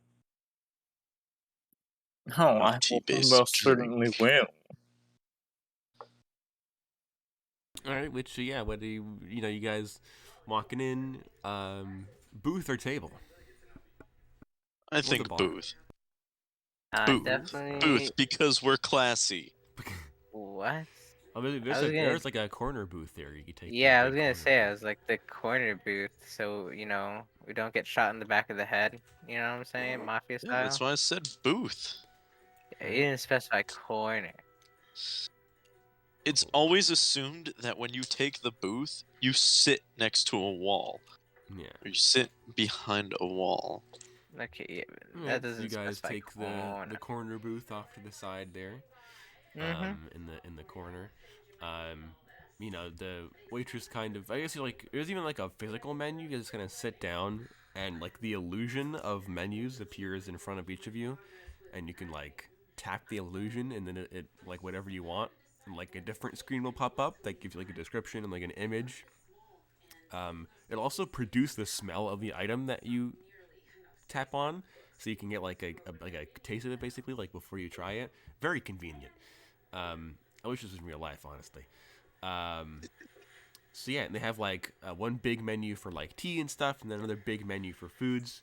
This place is also packed. Like it's loud, it's bustling. People are talking and cheering and having a grand old time. The food in this place is insane. Like there are like giant squid legs and like Idahoan burrowing crab legs, and there are like the heads of like chimeras and like mythical beasts and stuff like that in here.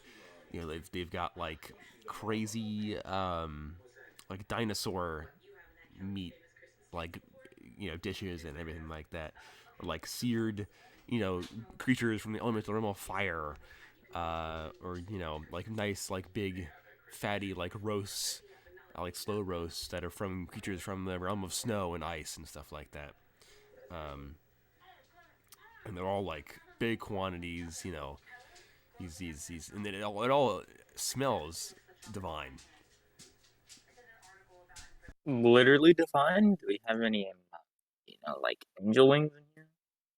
No, unfortunately, those kinds of foods are considered inhumane. Oh, damn. Unfortunate. Right, the angel wings are inhumane.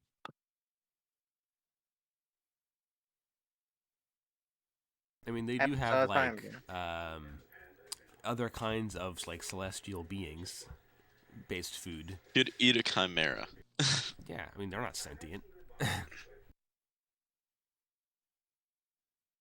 Yeah. Try the chimera. Sure, bro. Sure. I love it how JVH is now shoving things down other people's throats. Ooh, Be you this can test certainly subject shove for me. something down my throat. You know what I'm saying? God. But yes, in I terms mean, of like the you walked into tea, that one. you know, the tea and stuff, there's like pretty much any flavor you could imagine, and then there are other ones you couldn't imagine but are now reading about. I'm Things just gonna from have a glass of water. you can have a mundane glass in a tea shop. What's wrong with you? Yeah. Turns They're out, gonna give you You nasty know ones what? to You know order. what? No, know what? You know what? I'll have a cup of uh I'll have some black tea. Wow, racist. What? I swear, every time, man. First you don't like it here, and now black tea. Jesus Christ! You're lucky you work for PR. Holy shit! How is black tea racist? I don't know. We just want to say How it. dare you? How do you not Racist know against what? racist? Other teas? Yeah. God. Anyway, You know what? You know what? You know what? No, no, no, no. Now I'm gonna have some of Boston Brooks Infinity. okay, Bosterbook. He, you know, they do have like on the table. They do bring out like a complimentary, like thing of tea, like nice china with like enough cups for all of you, and then the waitress and or waiter, you know, doesn't matter. They conjure a loaf of bread in their hand, and See, then they that's how give they you get you. the conjured bread. Ah, and it spawns a loaf of bread, and then they, you See, know, they say it's unlimited. they say, but it's really not. They say it's unlimited soup, salad, and breadsticks, but I know better. Lamau. So Can't get one over on me. yeah. So they give you guys, you know, complimentary tea, complimentary bread. You guys, you know, order whatever it is you But the feel fairies like. aren't gonna You're not eat gonna anything. They're get gonna. anything. No. You're the guinea No. pigs here, so it is your job Actual to get heathen. something here. False. It is quite literally your job to die here. It is literally your job to be a guinea pig on this mission, because I said so. So False. That's breach of you're getting contract. something on the menu that you didn't That's, sign a contract. I didn't need to sign a contract. Breach You of have no free contract. will. Sorry, bro. I don't know about that. Says the one You're that going ordered to get black tea. something. What if I Uh, don't want to get something, that's bro? too bad. I'm gonna get something and not Who's eat the it. one wearing the fancy necklace here? Not me. I'm not wearing no Uh, necklace. yes, you. Did you forget about that collar around your neck? And Yeah. I'm not gonna Buy eat some tea. anything. I'm not gonna buy tea either. Buy some tea. No, I All right. refuse. Well, then take a glass, dump it out, and have Boston Brooks Infinity. You're going to keep up the ruse, and you're going to like it. What ruse? You just brought me here. I didn't even Yeah. need to come here. Yeah, you did. It's your You know job. what? No. It's not. My job is to help the group, okay? As far as I Yeah. understand that. Yeah. Yeah, and you're helping the group by being a guinea pig right now. By So making drink sure the that fucking at tea. least one of us is awake, when we all Uh, drink the Kool-Aid. Just saying. I'm not drinking their Kool-Aid. I'm drinking Boston Brooks Kool-Aid. So drink the fucking Wow. Hot restaurant tea. Wow. Wow. See that discrimination? racist. Can't believe it. Yeah. Right. I mean, honestly, I'm not surprised coming from Jason, not racist Van Helsing. Yeah. It's No actually my middle wonder. name. See, No that's Yeah. actually my wonder. middle name. You know what? Makes sense why he joined the PR. Yeah. At the corners. I actually am on the PR team and the HR team, so. Exactly, bro. Exactly. So it all coming together. So, get to drinking your fucking tea. I'm gonna fake drink my tea actually. Okay, so you all get your food and stuff. Bostovic orders, you know, some nice tea, and I'm drinking Boston Brooks tea, so it doesn't matter.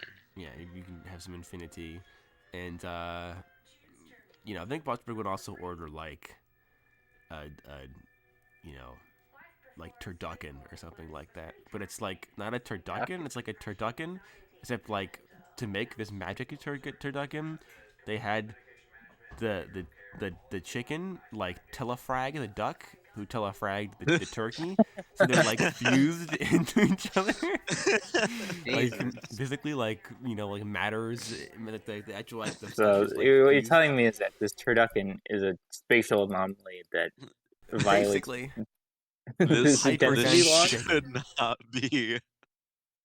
This should not be a thing. Yeah, it's like hyper dense turducken. That's like you like cut into it a little bit, and it produces like 3 times the meat if you try to eat it. Like it's like super filling, very caloric dense. And That's cursed. I mean, bro, it's blessed. It's magic. It's magic culinary arts. This is what happens. So yes, but he gets a big telefrag turducken. And then I think he'll also order like, a big like salad and stuff like that. But the salad has like fairy flowers in it and stuff like that to like, improve the taste and everything. And yet I'm the racist one. This is authentic fairy cuisine, all right. Boston is being considerate of the fairies. Boston Brook is an enemy to the Fae. Boston Brook is an enemy only to those he dislikes in the moment. He holds very few grudges. Yeah, that doesn't mean the Fae don't hold a grudge against him. I mean, yeah, that's true.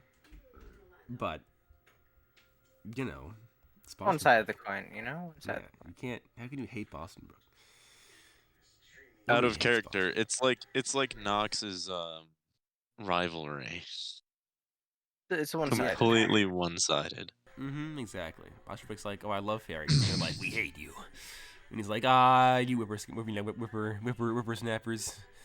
You scamps, you hooligans. guys. Yeah. You with the funny joke. rapscallion. Yeah. Always doing They a little lit bit your house trolling. on fire, Boston Brook. Oh, they didn't mean anything. It was just a friendly By it. prank. They do a mild amount of tomfoolery. Yeah. Yeah, so your food comes, and it is like super good smelling. Boston Brook scarfs his food down because, wielding an artifact as powerful as Life's Limit and casting spells like he does is very calorically intense, very taxing on the body. So he scarfs his hyper-dense turducken, shoves it down his gullet real quick, and he drinks the tea and stuff. Who else is drinking the magic tea? Not me. Sure, bro. I'll take a sip. All right, so I mean, this is a tea shop after all. it is a tea shop. So you take a sip of this tea, whatever kind you think you would have ordered. What is X's favorite memory? Favorite memory? Ugh, that's a toughie. Thing is, his backstory is pretty sparse, but probably I'm just gonna say some unnamed ritual going on during, the council days. Probably one where he got involved with the being the his demon. passenger. Yeah, the one where you got possessed by the demon. Okay, sure. So you That's take, your happiest memory? Well, yeah, she's a crazy cultist. What do you think's happening? Memory gonna be frolicking through the fields of Yeah. wherever he's from, like Nevada or wherever he's supposed to be from. Yeah. With like his mother or something. No, he's a cultist. So you take one sip of this tea, and you instantly relive your favorite memory in like super intense, vivid detail, and it is euphoric. As does Boston Brook. Well, I guess Boston Brook could if he wanted to, but he's immune otherwise, so like he happens to. So him, he just get doesn't. affected. Yeah, so he's like, oh, that was nice, but he doesn't feel any of the effects from it. I don't think JVH has any good memories. Loner. Every time he dies, that's the happiest memory. Death. Sweet release. For about 2 minutes. Yeah, so that's what happens to X. Do you react to that outwardly, or you just like, neat? I think I'm just gonna have a kooky grin on my face, you know? Okay. Like this odd shit-eating grin, you know? Yeah, I think Boston Brook also would be like smiling as well. Like so the two of them are like unusually, especially for X, are unusually happy. Like Boston Brook's usually pretty like cheery and upbeat and stuff, but the two of them are on like cloud nine as they're eating and drinking this stuff. Crazy. Care to share? Share what? My money? I Um, mean, you never no, said we were splitting the bill. What is the tea? What is the tea like? Oh, What is happening? Elaborate. That's just pretty good tea, bro. pretty good What if I you do say expecting? so myself. And Any I do say so effects? myself. Any effects? Do you feel any different? Did anything happen? Oh, something happens, alright.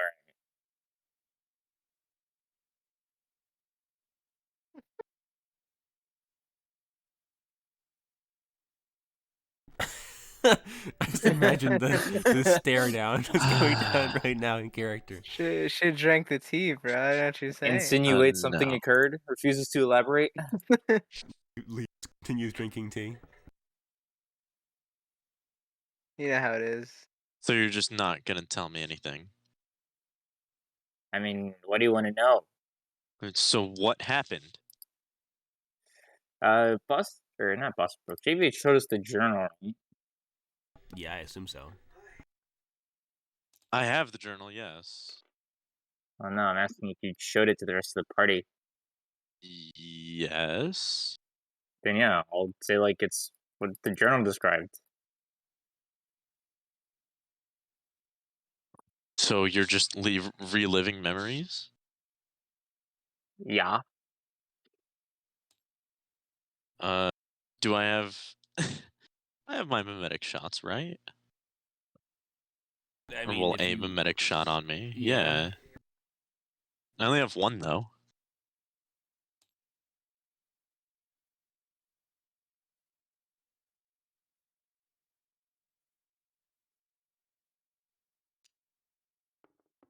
I'm Okay. gonna hold off. I'm gonna hold off on the shot. Okay.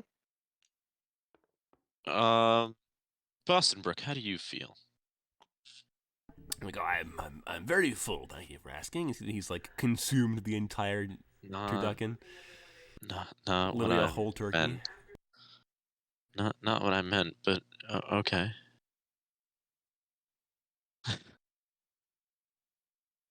He If pats you his say stomach, so. satisfied. Anything else like about the tea or anything weird going down or No, that was about it. no? I'm talking to Boston Brook. Bosbrix is immune to it, so he's like, it's good tea though. Uh-huh. Well, all right then. I'll be keeping an eye on you. X. Actually, everybody except Xavier can make a perception check. Yeah, can make a perception check. Are you gonna That say is a 10, good sir.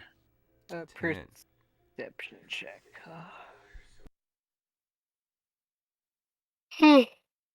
Excuse me. That's a 9. Actually, wait. I need to roll for 6 and a 9. So. All right. Yeah. So GV with I guess we'll do the lower number first. So you all see, that now that X has drank the tea, his eyes are a bit weird. They're usually red because he's a crazy mutated cultist man. But instead, like where his eyes are usually red, they're now like the right pupil is red and the left one is like sky blue, and then the white part of the eyes on the right side are sky blue and the left side is red, and they're like pulsing with like the colors like swirling, it's like you're looking at someone while being on acid. right? But only affecting his eyes. Frostbook does not have this because he's immune. GVH, you see that, and you also see that everybody else in the restaurant, including the waiters and waitresses, and the bartender, who's also a waiter, their eyes are the same way. Uh-huh. Definitely weird. And not normal.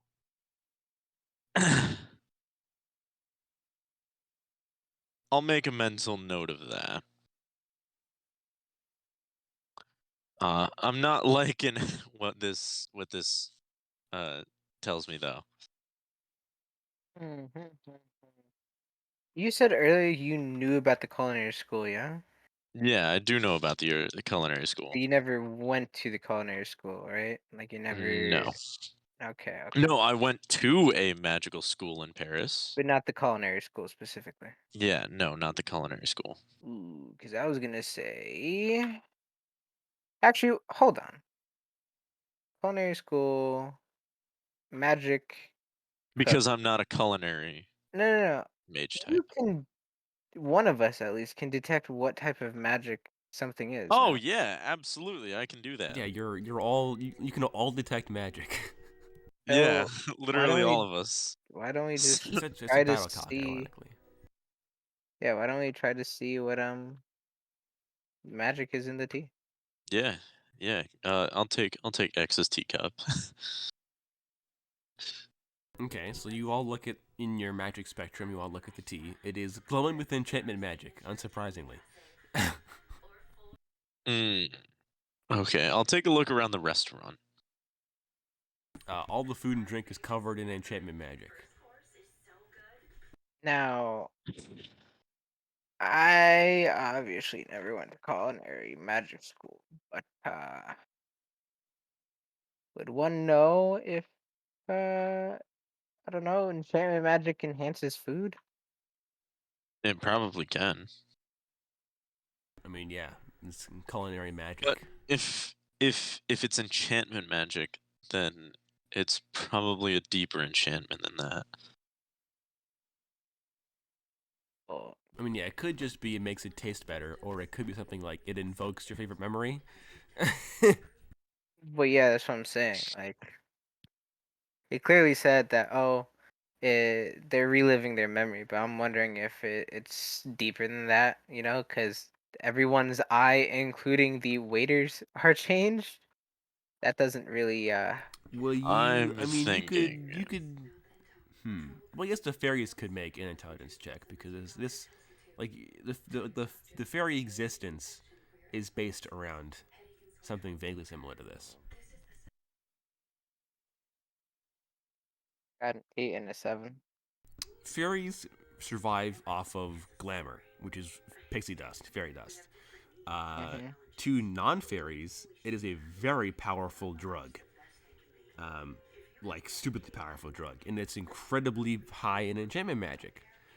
So The effects of the drug are vaguely similar to what you're seeing here, so you figure it's like whatever is enchanting the food in the drink is inducing drug-like effects. Hmm.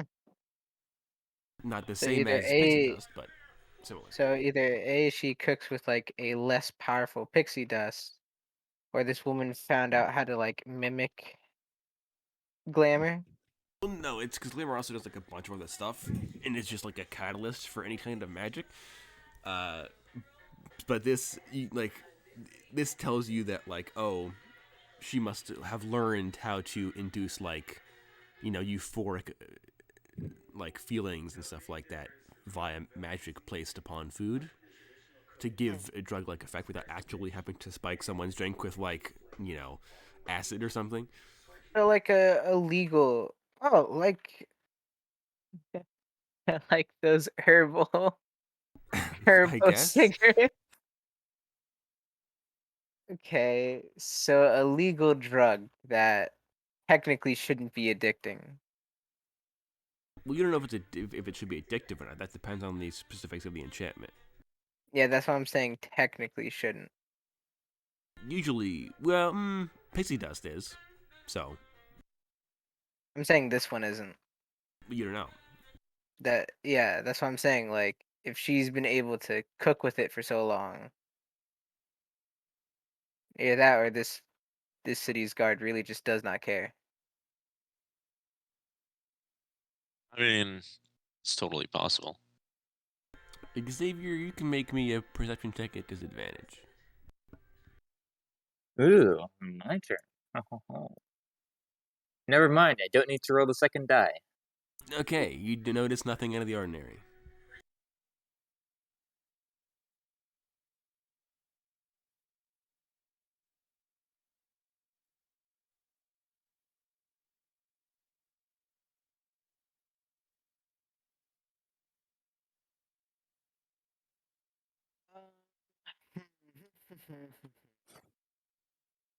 So, anyways, all these guys are chatting up a storm about possible enchantments. I'm just gonna be, starting off in the space being like, damn, you guys should try some of this stuff.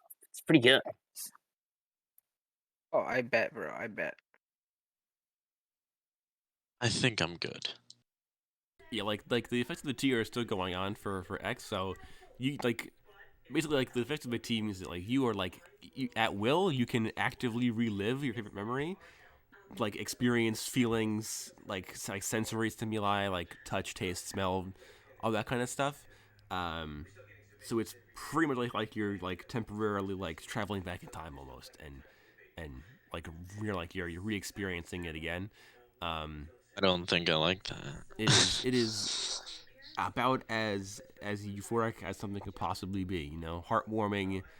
Um, yeah, super cool.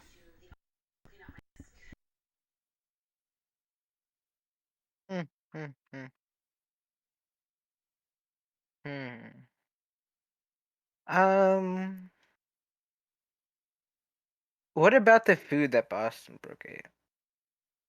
Also covered in enchantment magic. But he's just not doing anything about it because Well, no, he's I not know under the he's effect. Yeah, he's I immune. know. I know he's immune. I'm just wondering if that has the same things. Well, he isn't immune to enchantment magic, but Bushwick is immune to mental control. So he can relive the experiences, but it has no euphoric after effects. He's just cool. Mm-mm. Okay. Uh. Hmm. All right. Now, do you think? And I'm speaking JVH. Do you think you could straight up go to the owner and be like, "Hey, how did you make this? It's so good." You know, that type of thing. What do you think? Um. Well, that's an impressive. Well, I mean, I've got a badge that I can wave around. I'm not saying, you know how sometimes the food will be so good that customers will be like, "Oh, Um. can I talk to the chef who They'll made this?" Yada yada they yada. will also know that I didn't have any because of the lack of a visual effect. Okay. Does my eye look blue to you? Okay. We have one person. We can just ask in their favor. Or we can just have Boston Brook go and ask about it. Yeah, I guess so. All right, you're up. He's like, "Why do you want me to go ask to bring the chef out here?" I mean, that's the easiest way to talk to her, right? Unless you want to stalk her and talk to her at her house. I'm like, "It's fine." And he waves over, and the waitress comes over, and he's like, "Oh, this is so good. First time here. Could we, we want to compliment the chef or whatever, compliment the manager and stuff on a great job, well done." And the waitress is like, "Oh, of course, sure, I'll let them know." And then she disappears into the kitchen area, and then a couple of minutes later, you see this woman dressed in kind of Renaissance era chef's outfits, like a big chef's toque, big apron on, She has Is like it Took the Hat? yeah, Oh, big okay. tall hat, white hat. She's also wearing like half plate armor, like gold half plate armor, like on her like shins and forearms and stuff. What? Which isn't that abnormal for other Orlans. People like wear magic armor all the time here. She's like, a very nice, like flowing, like red and gold, like apron like tied around her waist and stuff, like a little like cape at the back. There's a belt with like a frying pan on it, and like some like cutlery tools, a big cleaver, stuff like that. Very pretty, nice blue eyes. She has the same. Are they a similar shade to what we're experiencing right now? No, they look relatively normal. They're kind of maybe like more like bright deep blue than is normal for humans, but illusion magic can do that, like because they cantrip. So we do it all the time here to like improve their like looks with magic. I can provide an image, and also I should note there is a band off by number 1A, which is over here. There's a band, 4-person band. Like some playing some like smooth like elevator music jazz in the background as well.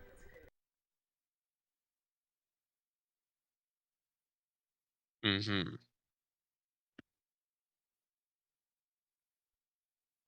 That is the image of you woman.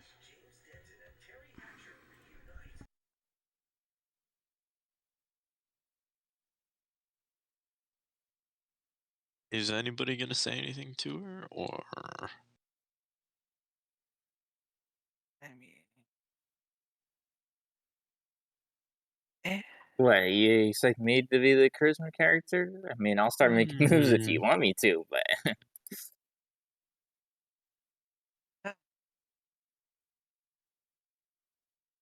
Fuck it. All right, fine. I guess what I'll do is I'll take out one of those whatchamacallit, like the like those cigarette lighter cases, Yeah. or like cigarette cases. I'll take that out of like my jacket pocket, and I'll be like, in French, I'll be like, might I have a word? And then Like she walks Outback. up.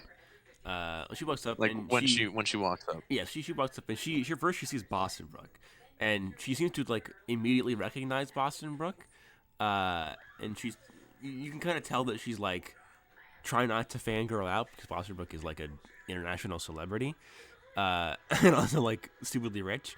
So she's like, oh my god, so happy to have you at a restaurant, yada yada yada. I'm so glad you liked it. So of course Boston Brook is chatting her up, being his usual charismatic, friendly self, and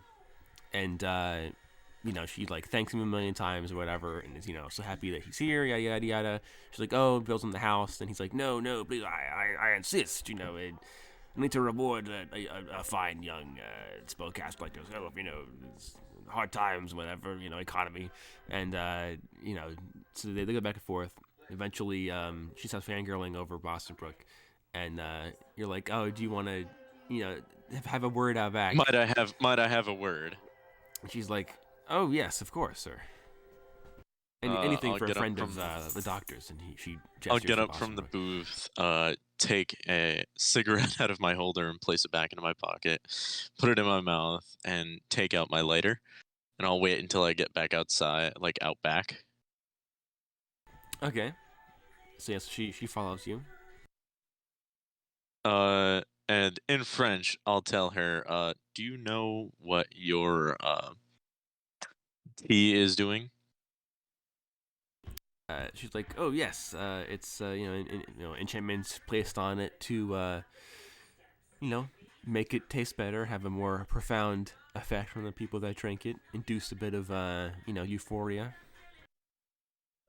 Because we seem to have misplaced 2 agents that were attending your shop.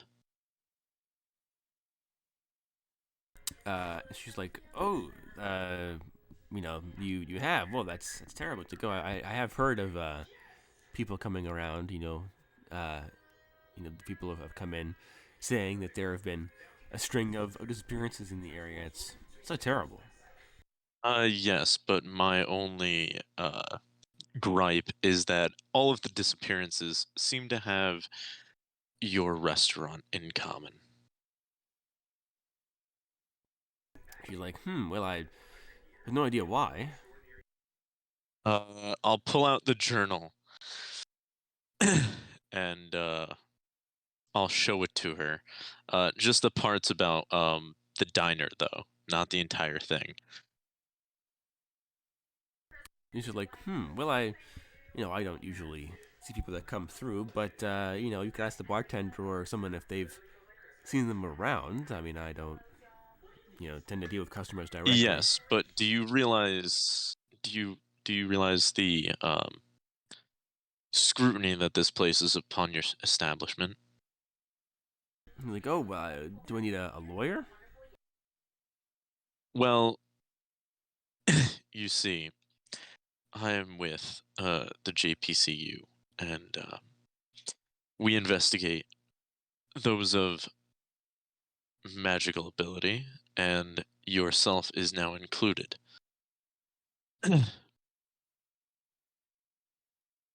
A lawyer won't do much good against, well, our investigation because you aren't convicted of anything as of yet. Just know that we are keeping a close eye on your restaurant. Now, there is no reason to be alarmed. We are not going to shut you down. You will be able to conduct business as long as no more disappearances happen if they are indeed linked to this restaurant. But we will be having an eye around, and we will be keeping an eye on you and your establishment. I do think what you are doing, allowing people to relive memories and whatnot, is something for a good cause. But if it does lead to us finding that there is a loss of life, we will be forced to shut you down. And she's like, oh well, I have no knowledge of anything of the sort, so I'm not privy to any kind of nefarious activity. I mean, this place is a pillar of the neighborhood for the past few years. Very well, but if you do hear anything about the disappearances, do let us know, because our agents are still alive, and we are trying to find them. And if it comes to our attention that you are harboring our agents, and they are still alive, and it is of your doing, then we will be forced to take action, and it will not be pleasant in any manner. So as long as you are aware that we are in the neighborhood and looking around.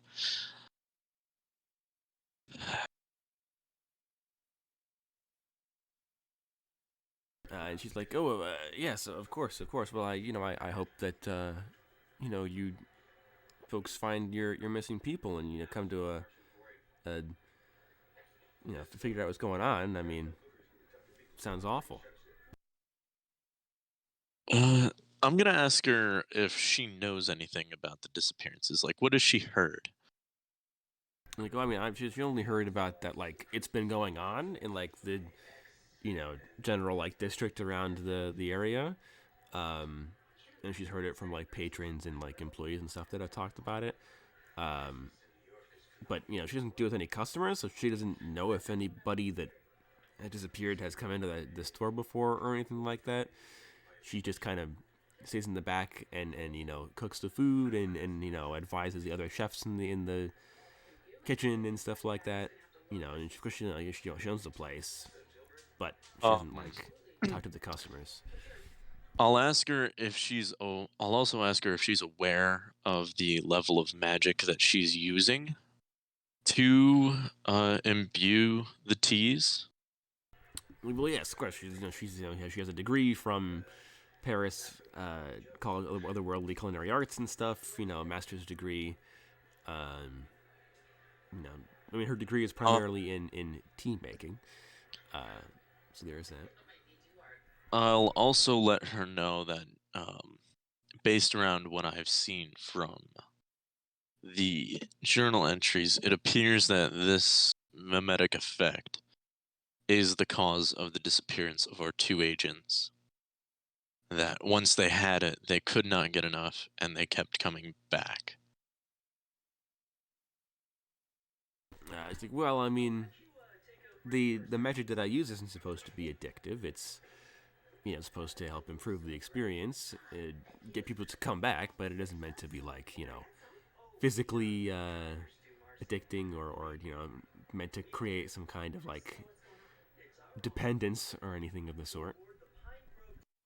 Just a business, business model.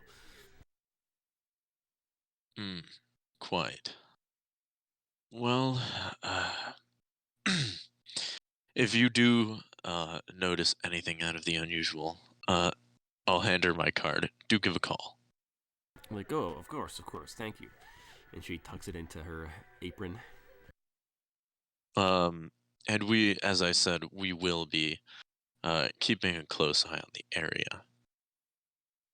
I'm like, yeah, sure, of course. All right, that'll be all. Okay, and then And she I'll go walks back inside. Yeah, while they're gone, X, you can make me another perception check. Not at a disadvantage this time. Alright. That'll be a 7. Okay. Which piece of information do I give you? Do you want me to tell you the information that I was going to tell you before, or do you want me to give you information, like new information? I'll spring for something new. All right. So as you guys are like looking over the food and stuff with your magic vision and everything,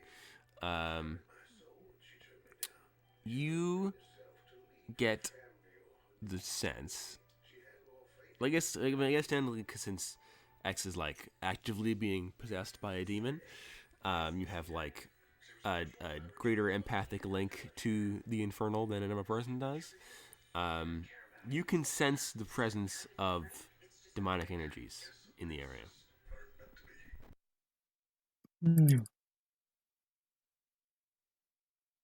Uh-oh.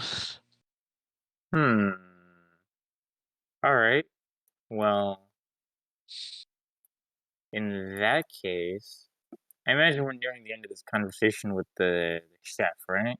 Yeah, they've been gone for like 5 minutes at this point. Alright, so as we're going out, I'll just chuckle to myself. And I'll be like, oh, Jason.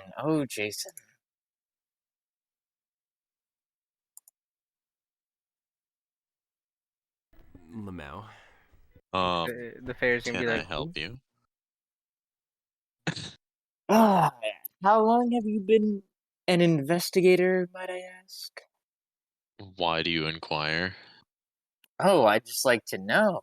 If you've had many years of experience, then oof, what a blunder this is. More years than you've been alive, so... How intriguing. One, I do have to say, I think it is bad form to tell the suspect you're investigating them. And secondly, you wouldn't even know that because it was out back. oh, was I not there? No, I just you weren't metagame. there. Yourself, It was just me and her. Oh, never mind. I metagame. So pretend I didn't say that. But I will say, we're all I thinking it. cannot believe you did not notice Notice what? the demonic presence, of course. Can I check my magic vision again? Because I was never told this, and I got a nat 10. Demonic presences do not show up on magic spectrum. They can well, if they are using magic, but like passive demonic energies do not show up. Yeah, so how would I have known that if I can't see demonic energy passively? You're relying too much on your senses. You're investing. Well, you've got me around, of course. Surely you've dealt with demons in the past. Of course, but I've been able to see their energy because they're using magic. Excuses. Excuses. Whatever. Anyway, make a fucking point before I blow your head off. Oh, nothing. I just thought it might be something to bring up. Well, Another if there lead is a in the demonic entity here, it's not using any magic. So, by that terminology and that deduction, you're the only one that can track it. Oh, little. I swear, I'm going to blow your head off. 3 sanity, by the way. Oh, I'm well aware. Gotta love the kooky, crazy character. I know I do.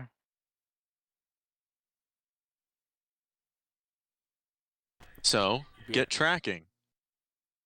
Come on, Bloodhound.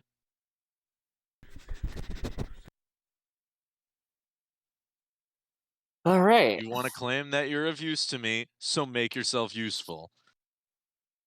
Well, Mr. DM. All right. Give me another perception check then to suss out some demons. It's gonna be so funny if I roll a 1. It's gonna be very funny. Like, oh, I'm gonna sorry, you have shoot you to in the knee. do it yourself.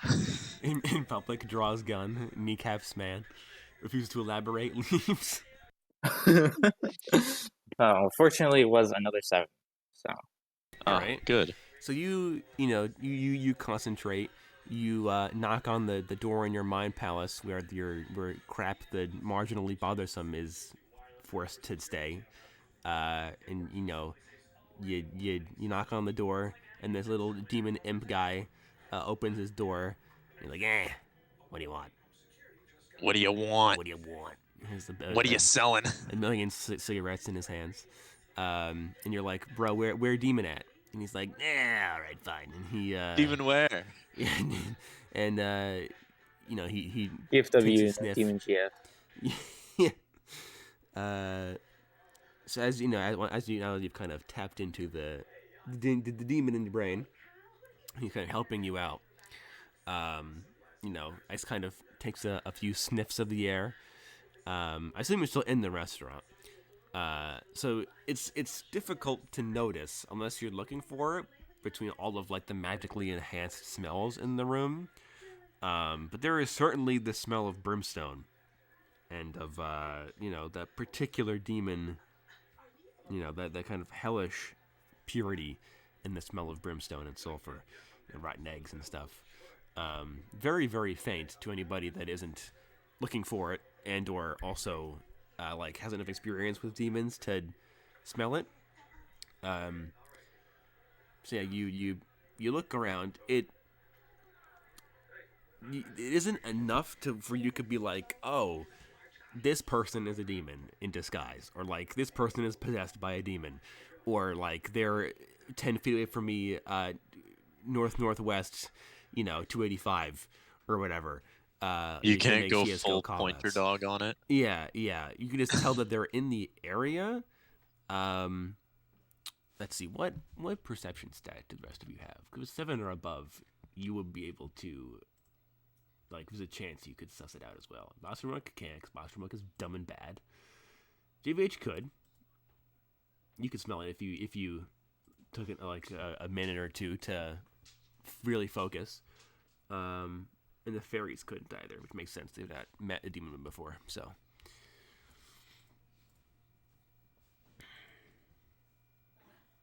Yes, you guys, you get there is an infernal presence. Smells a little bit of brimstone. You would know because you are super experienced with the demonic. The brimstone smell only occurs when there is a demonic manifestation, as in not someone's being possessed, not there's a spirit of a demon making some cups and rattle and a door shut on its own or something. Sulfur and brimstone is there is a physical demon that has been manifested in the real world and it's nearby, which is a really bad thing. Well, not for you because you're a demon warlock, but for everybody else, it's very bad.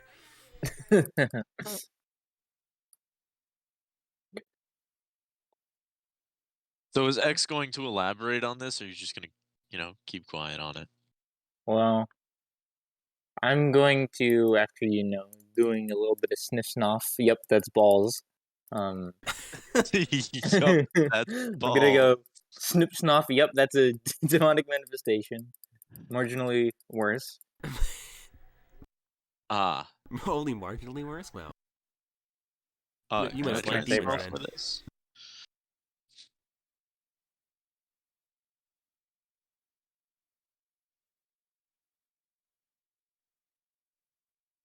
Yeah, I'll be like, do you think the resident chef has any conjuration experience? Because as far as I can tell, there's like an actual legit, full-blown demon around here.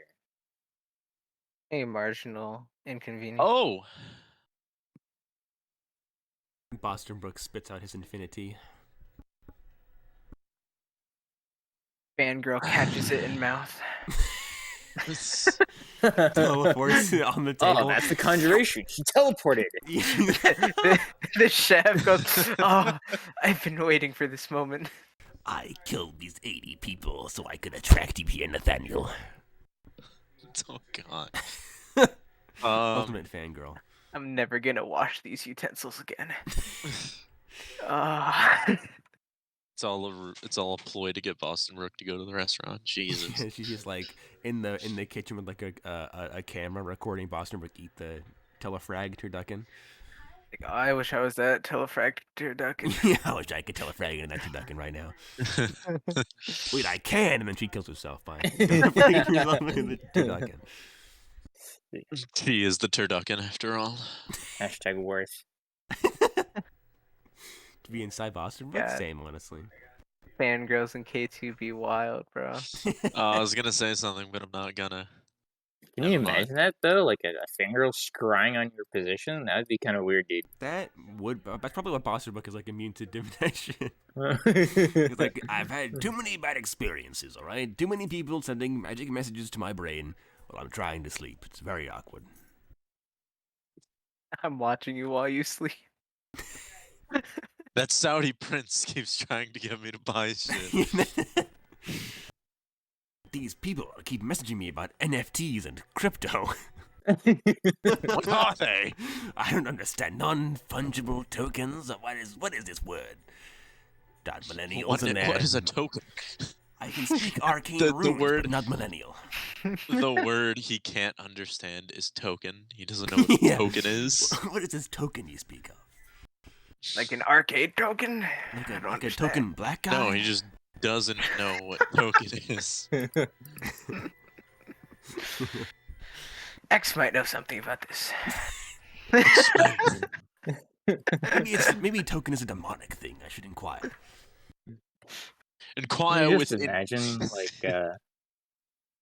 JVH walks in one day to, like, get me for a mission. He just sees me and Boston Brook talking about NFTs. See, now you want the ones of monkeys. They're the most valuable.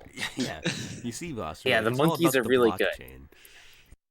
And then Boston Brook's like, but what if you right-click save image as? And you're like, no, you cannot. You can't do that. Boston Brook, you are a monster. How could you? You read that guy that like hacked and actually like stole the blockchain from the NFT? I was like, what if I used digit space magic to, backtrace the blockchain? And you're like, Boston Brook, no, you can't do that. It's illegal. You're getting too deep. Honestly, I believe it. Canon. And then, So now that we've made this New short discovery story, of a Boston Brook demon... commits crypto fraud. Well, technically it can't be a crime because the U.S. government cannot enforce it. Bro, could you imagine? It is non-traceable. K2 using like a necromancer using like skeletons and stuff to mine Bitcoin. Since it is non-fundable, it is also non-traceable. digital necromancer. So, therefore, theft of a non-traceable, non-fundable currency cannot be a crime. We at Nostradamus Codes, crypto fraud. you know, Crypto crime. We here at Quest for the Core do not endorse. condone this at all. Do not What do you mean? endorse Right-click, cybercrime. save image as on that NFT, okay? To your heart's content. It's money laundering, we all know you it. see, folks, he's not with us. I'm He is CEO. He is 1/4. He is 1/4 of this company, and he does not speak for all of us. No, I do. They have no rights in my company. What do you mean we don't get paid? Non-fungible He does not. employees. He does not pay us enough to defend him in a court of law. He pays us in NFTs though. Yeah, No, is this no. image of a monkey enough to pay for my meal, miss? Do you accept images of monkeys? God, Pixelated images of monkeys. Do you accept those? the currency of today. Monkey. Monkey. We Anyway, are truly returning to monkey. God. Anyway, back to the demonic manifestations. Bigger problems than NFTs, one might argue. Bigger fish to fry. Bro, NFTs are just are sealing you a talking about? digital demon. Confirmed. Canon. Yeah. Bro, that's what happened to Anywho. the agents. They relived, their memories of, having Yep. NFTs before they got, saved image as. Oh God. And then they had to recall the painful experience of watching their NFT in real time being Be stolen. saved as a JPEG. And then they cried and killed themselves. Walked into the Damn. river. That's crazy. Yeah, so Yeah. about this demon, what are we gonna do about it? What we do best. Make friends with it, obviously. Dispel demons. Oh yeah, actually I was gonna suggest that. We either, make friends with it or we eat it. You are a literal fool. We Bro, can't eat demons? You can No. eat demon ash after they're dead. Oh, But that Anyone has have bad some- qualities. I don't know what you're talking about, alright? Negative side effects. Yeah, negative to the You mundane. grow a third arm and a That's- fourth brain. No, it makes you a tiefling. It makes Oh yeah, I remember us talking about that. It does. yeah, so we're going to not do that? You can't eat it? No. No, you cannot. Oh. I'm going to eat it. I knew it. Bro, health That's JBH? why. Punish JVH? The opposite of an Azamar? Yeah. God. That'd be super cursed, literally. I have everything. Asimar, immortal, a demon now. I have now become an power. Azamar to become a demon. God. Alright, Well, I well, will become Azamar. angelic. I will become hell touched before I become an Azamar. Actually, the big question is, when does this tea shop close? It is 24/7. Oh, so it's not like we can No, it doesn't close. Yeah, it break does not in. close. Wait, then when does she sleep? Exactly. She doesn't. She's the demon all along. Yeah, it's I actually would she's not just be Lilith, straight up, surprised. demon empress of hell. Ah, Second most powerful demon in history. Chilling in other Once- Orlands, making a tea shop. Outcast could take her. I'd believe she's a friend of the civilians, you know. Yeah. I mean, who wouldn't be? Of She's not course, hot. of course. All right, I'd bang. Yeah, are you guys gonna like look around or Oh, yeah, investigate yeah, this yeah, demonic yeah. manifestation thing I anymore? think that I mean I'm pretty sure we know how demons are summoned, but The fairies don't, but the rest of the group does. Okay, wow. Yeah. And yeah, do. I wanted to say I don't know how demons are summoned, but I'm like, is that correct? So The You have no fairies do idea. not know. yeah, so I'm gonna say I don't know how demons are summoned, but is whatever they're summoned with, staying for a long time? Can we sniff it out and be like, oh, look, demon essence, or we gotta look in her closet and find a doll that's laying there and is possessed by the demon, Demon goo. Um, Or do you think one Well, of the waiters are the demons? Hmm? well, it's really up to a chance. It could be one of multiple things, and we just don't know. So, we will have to conduct an investigation, essentially. But yeah, I know that I'm asking you, like, Well, as I said, it could be one of multiple things. It could and be, it could be, it could be that there's just a demon here. Uh, Cursed grounds. Someone summoned it. It's a lot of things that it could be, really. Yeah, demon manifestations come in like a bunch of different tiers, ranging from like what could be mistaken for a haunting, you know, like poltergeist, like slamming doors, opening windows, chills up your back, stuff like that, all the way there's a up to demon. physical manifestation. And X knows that it is like a full, like there is a demon, at least one, in relative close proximity. Like in the general vicinity, there is a physical demon, and that is the highest level of manifestation you can get. That requires either like a hellmouth, which is a permanent portal to hell, or like a summoning circle. Hmm. Which one do we want? You want a summoning circle because you can destroy that with your foot. A hellmouth is a living portal, wormhole to hell, that requires like an army of clerics to close. And we Well, don't I have know which that. one it probably is. It's The Hellmouth. it's the NFTs. Why? Probably. I mean, no, if it was a hellmouth here, you would know. Like those things put off enough demonic energy to where like it mutates the landscape. Okay. Like So it's those mean definitely business. not that one. Okay. That's good to know. Yes, very much so. Um, well, I was gonna say I can do something, but it doesn't work like that, unfortunately. I was gonna say I could use my lighter to suss out the demonic energy because, Start my lighter incinerating feeds off of people, and demonic energy. whoever takes the most damage is the demon. Well, no, because remember, my lighter feeds off of that kind of energy. The more energy that my lighter takes in, the stronger the blast. Yeah, but that's just fluff. That's not Well, mechanical. yeah, I know. That's when I remembered. This has no impact on Oh no! Imagine having on flavor text. functionality. What do you mean? You have flavor text. Shoot fireball. That is your flavor text. That is literally your flavor It's text. a pretty nice That is flavor. all you do. And then it's just Pretty very hot, good. you It's know? worth not having flavor text if you can. It's like you can one turn encounters. So shut up. Yeah.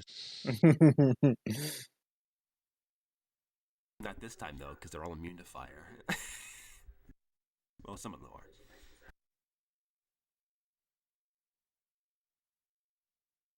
Well, best get to looking. Hmm. I guess I'll try to sniff it out. I'm Alright, give me a nasty with- perception check. Alright. At disadvantage, I'll say, because this is your first time snuffling. and or sniffling. Yeah. What did I roll? Got a 7 on the disadvantage. First roll was a 9. He's the only one that can do this, right? Unless, like... As X can as well. Yeah, so it's me and Like X. look mundane, but you can't smell the brimstone unless you were like standing in front of a pile of sulfur produced by like a demon, in which case obviously anybody could. But passive like this, like no, only certain people that are experienced or have supernaturally good senses can do this. Yeah. So with the 7, you also now, as you take a sniffle around, you can in fact detect the scent of brimstone in the air. The fact that you can't tell a direction is Worrisome. yeah, that generally means that like either You're there close are to many her. demons all around you, or there are a few demons that have been in the area for so long that their scent has just like naturally permeated the building. You know, like how like buildings smell like the people that live in them, kind of deal. It's like that. Yeah. It's just become like a passive thing because they've been here forever. Seeing as this is a fairly, I guess, 6 months is probably long enough for that to happen. If there were a Right. few demons, so it could either be there are many demons and they're all around you, or it could just be like the passive, like they've Wait, been here for so long that 6 months is enough, like Yeah. in general, or that's how In long general, this yes. place has been here? That's how long the appearances have been starting, Oh, okay. and that's definitely long enough for it to like passively permeate enough to, affect, generate this kind of like directionless brimstone scent. But it is super faint because of all the other smells going on at once. Hmm. Odd question. I'm assuming, regardless of how welcoming this place is, demons are massive now, right? False. Oh, Demons can exist. They can be chill. They're usually, so the way that like demons work, they usually can't exist in the material realm permanently unless they like are fully moved from hell into the material realm, which means that if they die, they're permadead. Whereas most demons, you kill them on Earth, they just go back to hell and they can respawn. So you need to like fully draw their immortal soul out of hell, which is a big no-no usually. So demons that live in other Orlands are very rare, and they are actively fleeing from the soul catchers that are chasing them, sent by their demonic masters in hell, trying to track them down. However, more generally, like I said, in the beginning of the episode, contract devils and stuff like that can be summoned for use in court as like lawyers and stuff like that. So demon summoning is a thing. It isn't super common, and it's very. Did she controlled just summon and a very demon limited. to fucking combat this investigation? did you just summon a demon to Be your cook your lawyer. food for you? Bro, sell your soul to the devil so you can cook real good food. I'd do it. I mean, Yeah, I wouldn't put it all the past this time. chick. Yeah, seems kind of, crazy.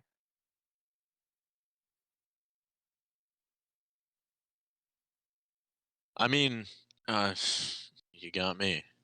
Be kind of funny though if she just as soon as you left someone to contract demon. So I need a lawyer. I mean, I wouldn't be surprised. Okay. Um. Hmm.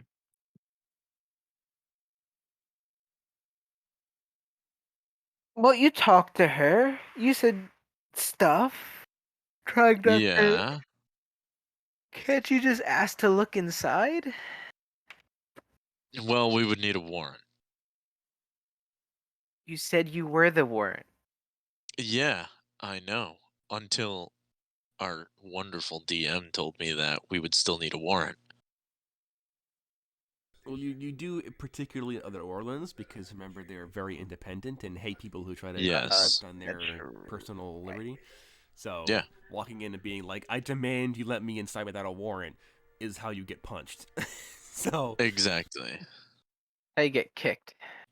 yeah, it's how you get Yeah, promoted from other out Orlands by of the DM. other Orlands. Okay, well, if that is the case, then Yeah, excuse me. you're gonna get like vac banned from other Orlands by the mayor. Exactly. And we don't want that to happen. So, Yeah.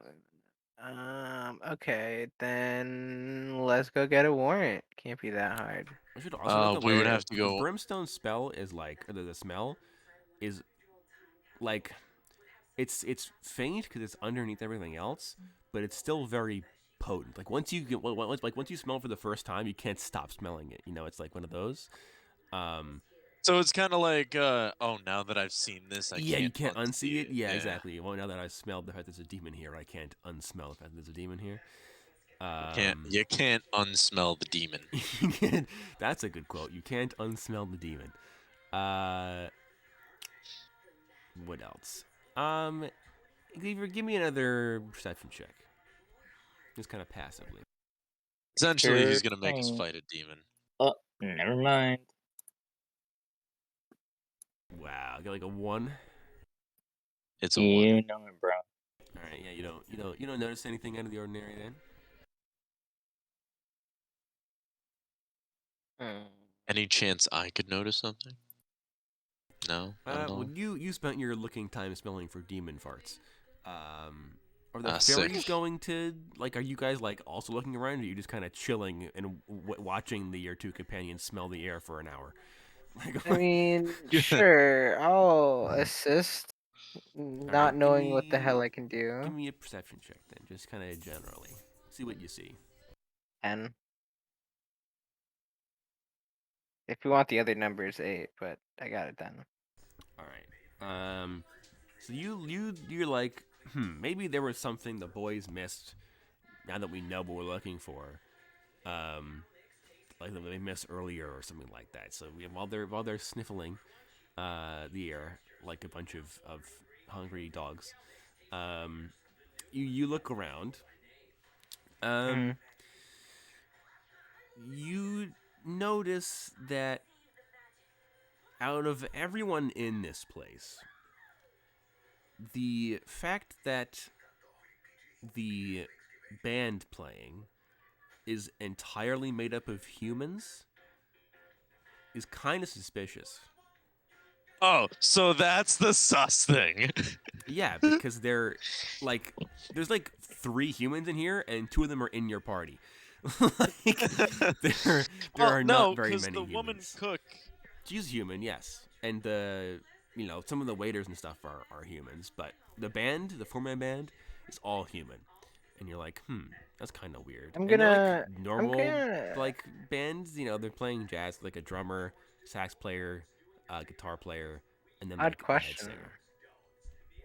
Do any of them, because I'm assuming in the briefing we were told who and what those agents look like. Do any of them look like the agents that were napped? No, they do not look like the agents.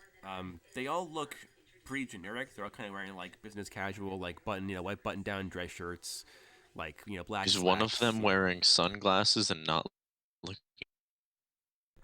Yeah, one is actually an elf. One is the drummer's an orc, and the violinist is actually a drow. No, I'm kidding. No, I'm asking if one of them's blind. Oh no, well, I mean, they're not. The drummer is wearing a fedora though. Oh. You should kill that man right now. Suspect. Tempted I to, draw bro. my raillock. I am tempted to. You walk up to this guy. I'm sorry, but you're sus. Sussy baka. And that's you Immediately. pull his brains out. Listen, you wouldn't understand. Company policy. What else would Company policy. what would a Anyone wearing a fedora must die. What would a fairy pick up on that nobody else would pick? Nothing. On? Well, I guess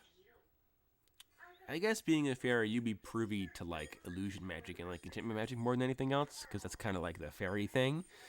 The band is covered in illusion magic, which isn't that weird. People, pretend to be something different all the time.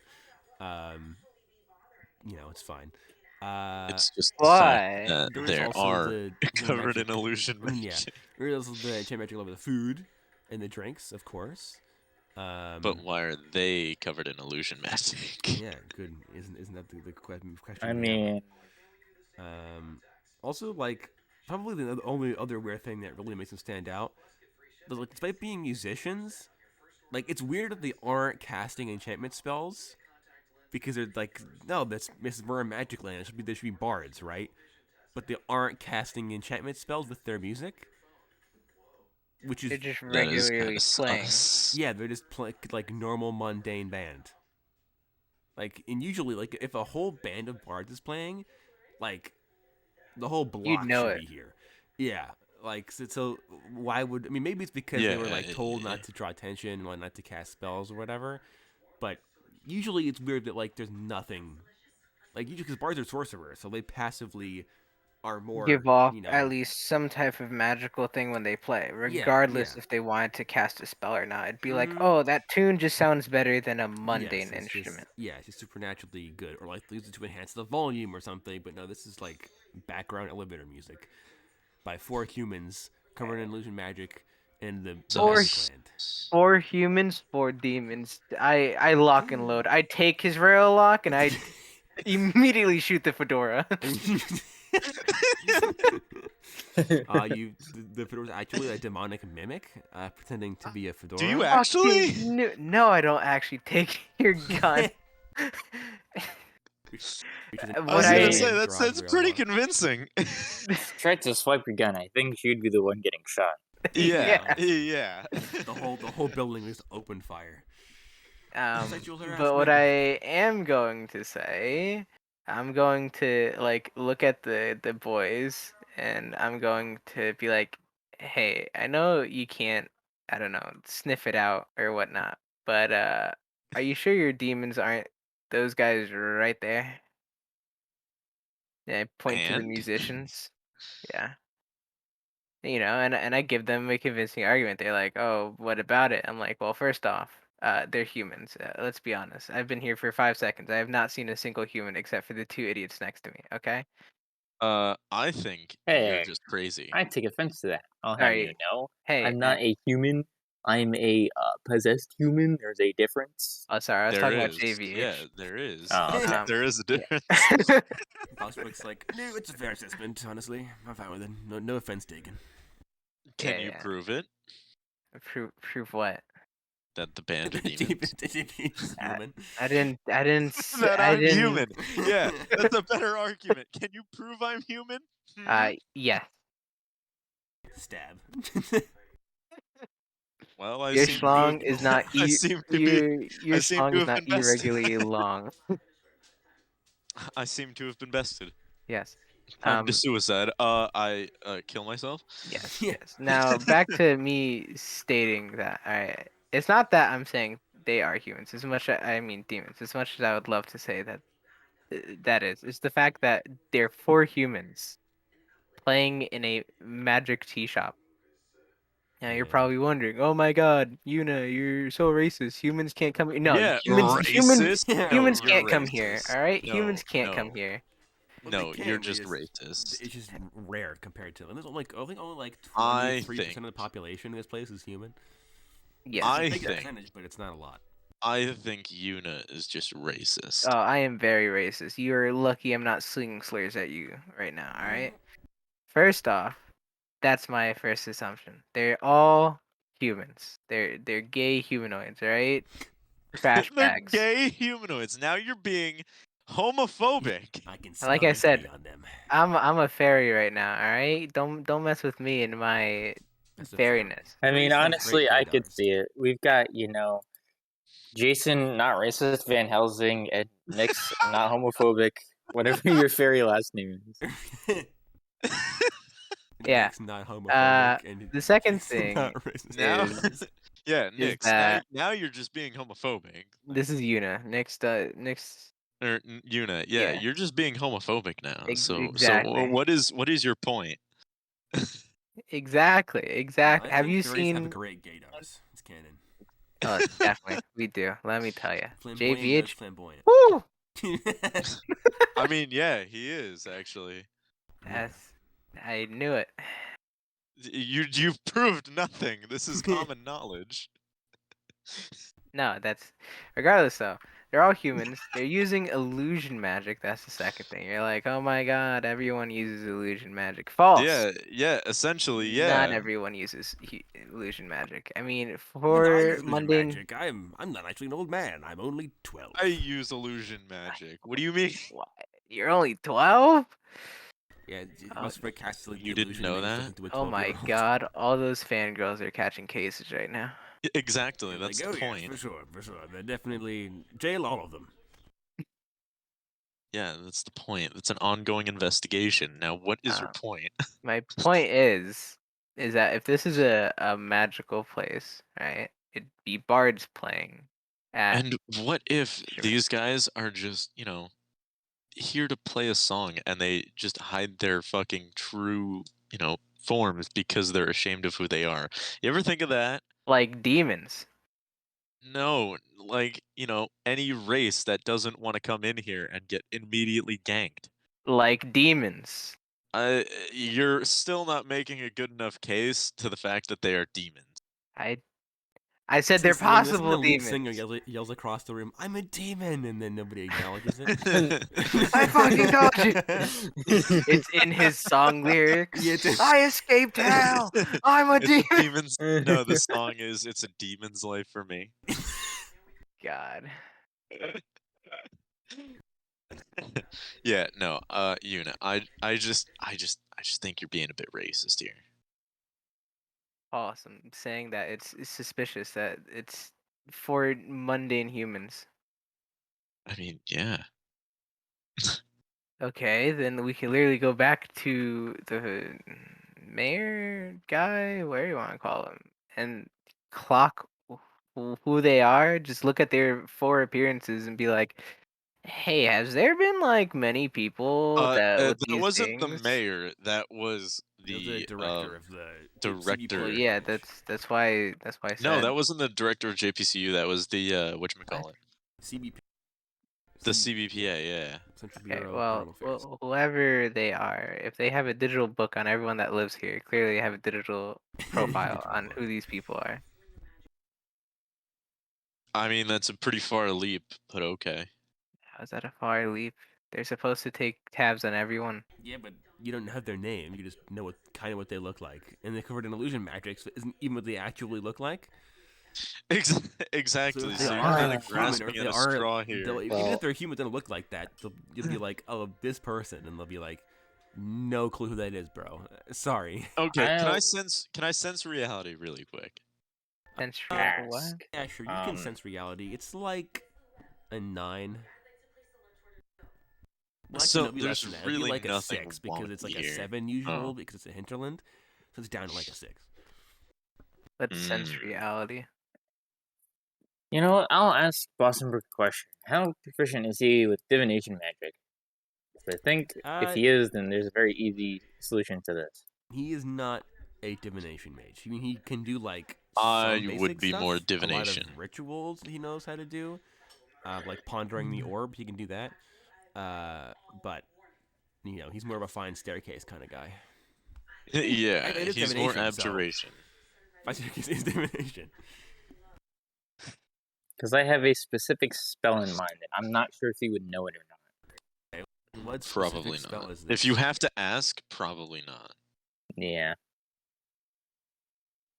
But what JVH spell? If it's might. like, oh, I want you. Can Boston Brick cast the wish spell? I'll be like, yes.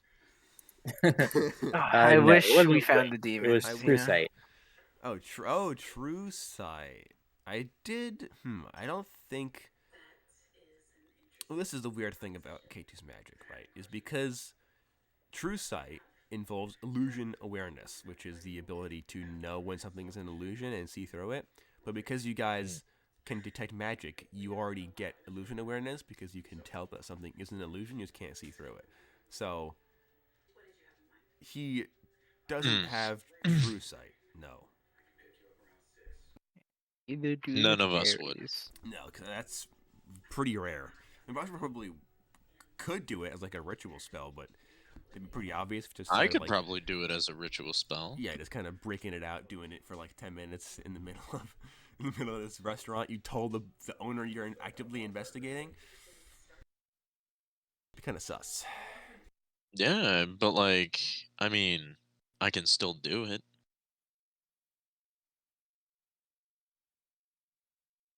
I mean, He was in okay, the bathroom. if I do True Sight right now, right? I start casting True Sight. Mm-hmm. What would that consequence be? Like, would there be a consequence to me casting True Sight? To Right ritually now. casting true sight? Yeah, to nullify any nearby illusions. It wouldn't nullify them. It would just You but you see through them. them. Yeah. Mhm. That would, I mean, if people like knew what you were casting, it's like a taboo, right? People use illusions to hide what they want, what they're ashamed of about themselves, right? So like they use it to hide like deformities or scars or stuff like that. So for somebody to walk around with true sight active is like understandably You're insulting. You know, you're a like dick. oh you're gonna like In Look here, through yeah look look through through what the I'm doing. yeah it's like going around and like shaving guys' beards off in the sidewalk so you can see how awful their chins are in real life. You know, like you don't do that to a guy. I mean anybody really, Well, but you don't do it for that reason either. consider me a scumbag because so usually the alleyway. would I be able to like, like just start carving a tiny like, little true sight onto the table? Wait, were To you doing carve a the ritual tape? circle on the end of the I was, table. I Yeah, was gonna say yeah. just go to the bathroom. What? Well, I can do that too. Like, Well, there's more okay, convenient okay. places to I do have a this. question. Is True Sight one of those things where I have to like cast it in like view of what I'm trying to see through? I think it's Or duration, doesn't it? It I think has a last I time I think True checked. Sight duration. is a stealth cast. oh, okay. All right. So then yeah, I'll just go to the bathroom and do it. Yeah, it All should right, be so he fun. goes to the bathroom. The I'll rest of do a you, what are you doing? duration cast on True Sight. Well, I will look up how long True Sight lasts. I think it's like 10 minutes. 10-minute cast for a 10-minute spell. I think so. That's an even True trade-off. Yeah, I'll Seeing take that. lasts for an hour, actually. I was wrong. Oh shit. Oh yeah, I was gonna say an hour, but I was like, Let's see. maybe it's Secret not. doors hidden by magic and can see into the ethereal plane, which doesn't exist in K2, all out to a range of 120 feet. Steamed hams. So yeah, I'll say that, you do that. So while he's gone, what are the rest of you doing? I think I want to pay attention to those band people. Like, are they actually good? Are they playing, They're all right. Devil in Georgia? They are no, that's already been established. Uh they are perfectly mundane essentially. The devil went down to Other Orleans. Other Orleans, No. common No, stuff. because canonically Johnny is dead. You just banish him to hell. He's a demon now, by the way. Oh, really? Mm-hmm. Johnny Georgia, he's a demon. So With a golden fiddle, or yeah, Oh, he got in Gosh. K2. He got corrupted by the golden fiddle and was turned into like a like what X is, a demon warlock. it's Like, and swag, then he bro. got beaten. bard. Yeah, and then he got his butt kicked by a group of other bards, banished to hell, and now he's a demon. So not the devil, but just Close. better other bards. Yeah, a demonic fiddler who is better than actually the devil. And then And then a a violinist, drow violinist who is better than the guy who's better than the devil. who is better than the guy that beat the devil, yeah. Yeah.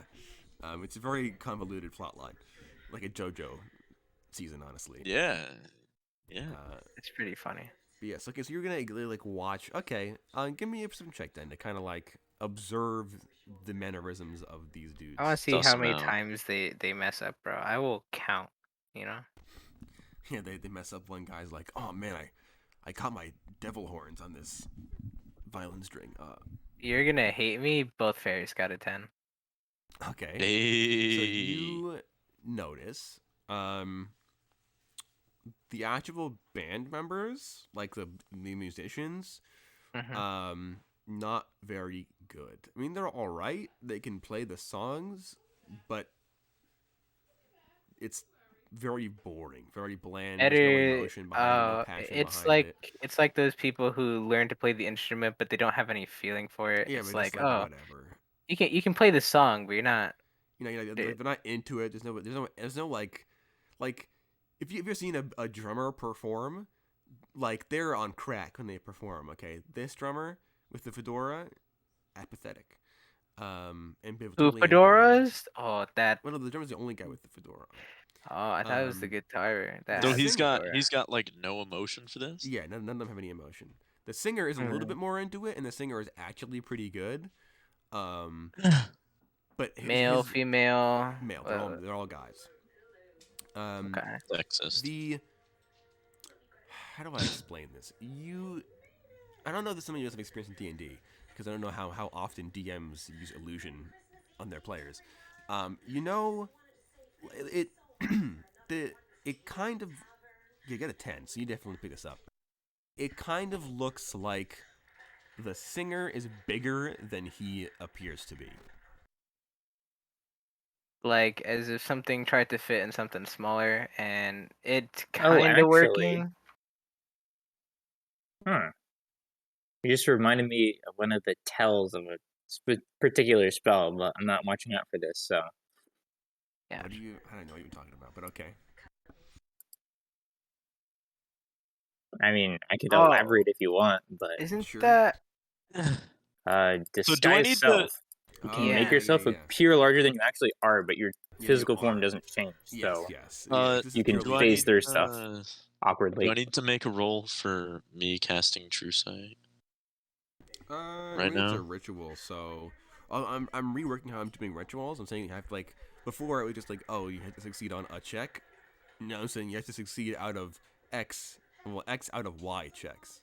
So like 2 out of 3 or 3 out of 5, something like Oh, that. like a death saving throw type Yeah, shit. kind of have to be like a certain percentage.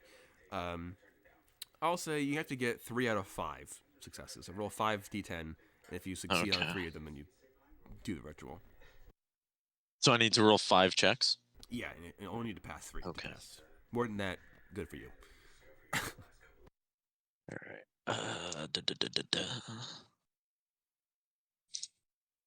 4. And it's not it. All right, there we go. All right, I got a 10, a 9, and a 7. So that is definitely the pass. So you do 3 cast True Seeing. passes. But yeah, so Kyle, yes, the fairies they both notice.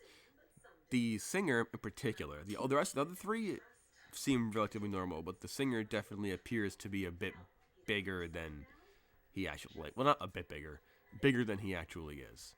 Like the way that like the illusion moves, it doesn't always line up with like where the objects like he's touching are actually like being moved and stuff like that. And his singing voice is definitely better than the musicians are musicking, but it's still not like great, and it's still not like bard level either. Also, the lyrics to these songs are always very funny. Like they're always like ironic or sarcastic or like mocking of someone or something, which is just kind of interesting. Fun fact. Yeah, that's what you pick up on. Man is bigger than he appears to be. You can't quite tell how big, you figure, because it's invisible because of the illusion, but big enough. And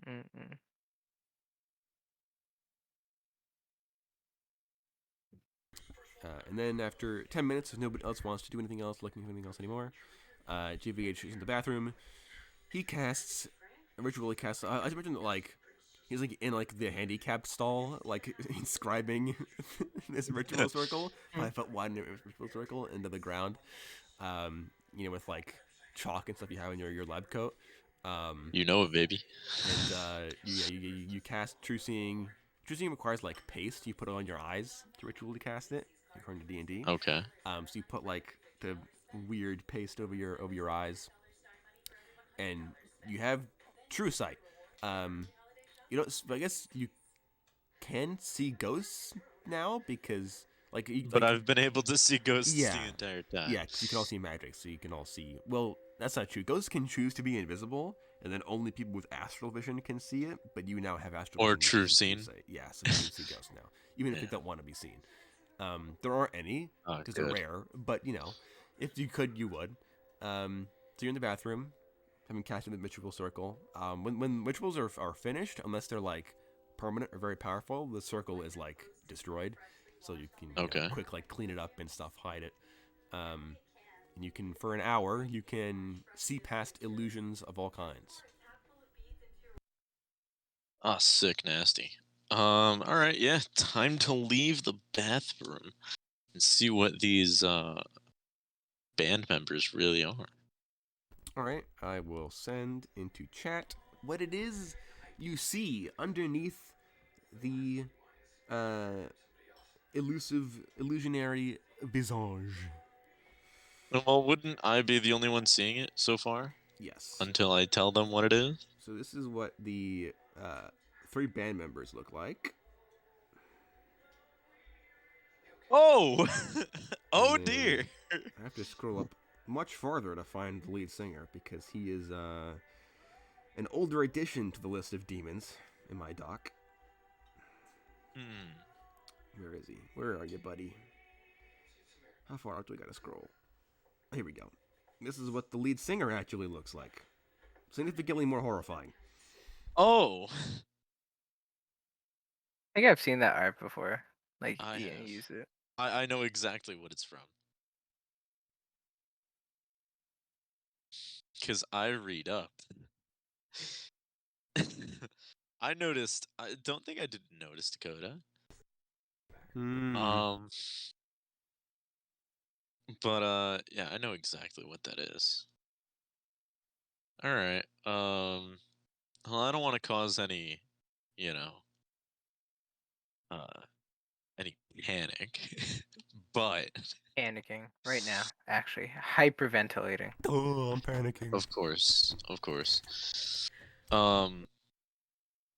But Mm-hmm.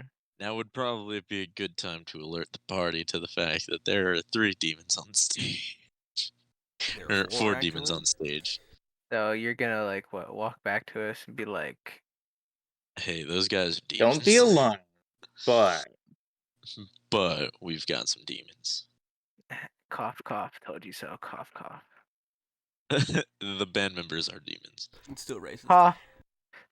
Oh, heavily. But yeah. So what say ye?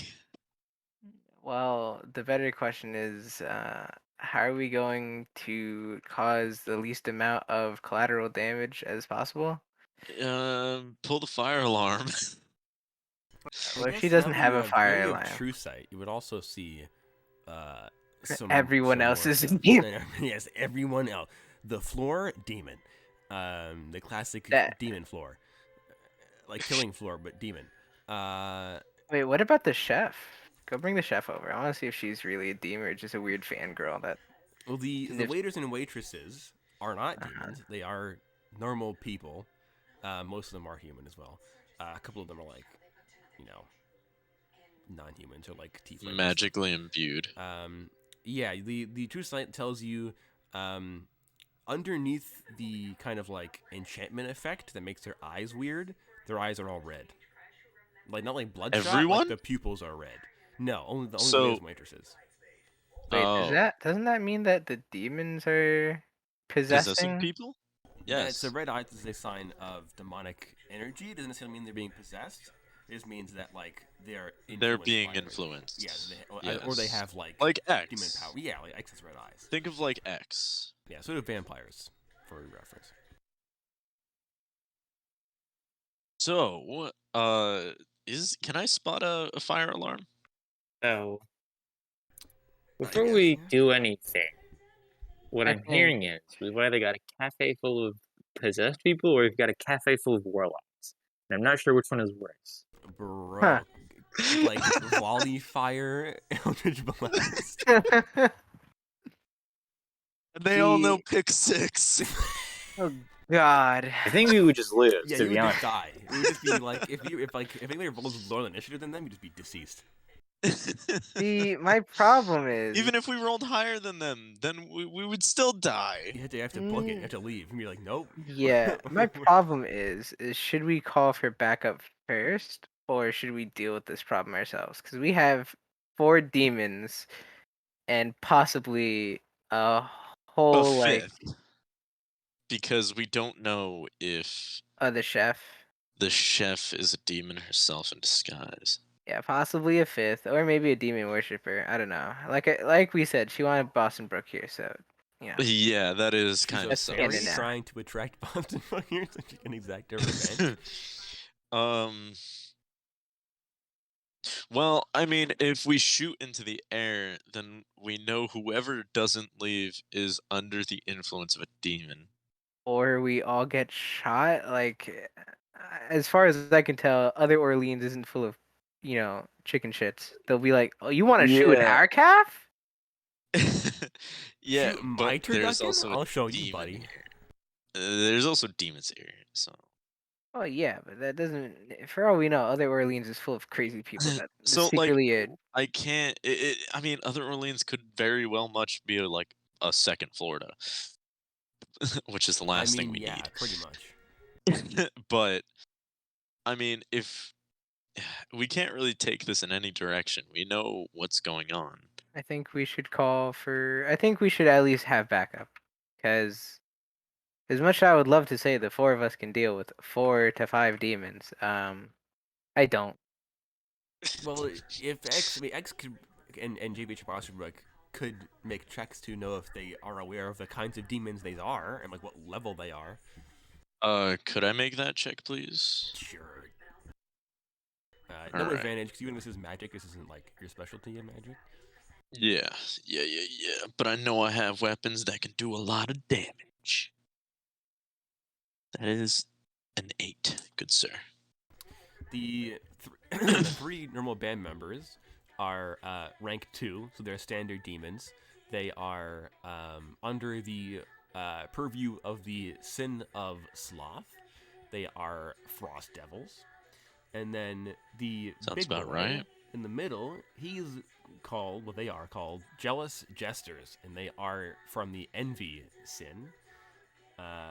I believe are they archdemons or are they normal demons? They're normal demons as well. They're rank 2. So this is kind of sus because why are these two houses working together? Well, demons can work together only to harm humans, or like, invade the material realm. Although like in hell, they'll hate each other. But if they get souls out of it, then they'll do whatever they want. You do know with like an 8, the Jester is, despite being the same rank as the Frost Devil, is significantly stronger than the Frost Devils are. Okay. Like Jesters are like borderline rank 3 because they have some powerful abilities. They have a lot of bard-esque abilities, hence you figure he's a singer. The Frost Devils are just Frost Devils. They have no musical talent whatsoever, standards. So, Right. Don't know why they're here, but whatever. I mean, hey, you know what? The more the merrier, I guess. But anyway, so are we sure that we need backup on this one? I mean, maybe it depends. If I can actually deal damage to them.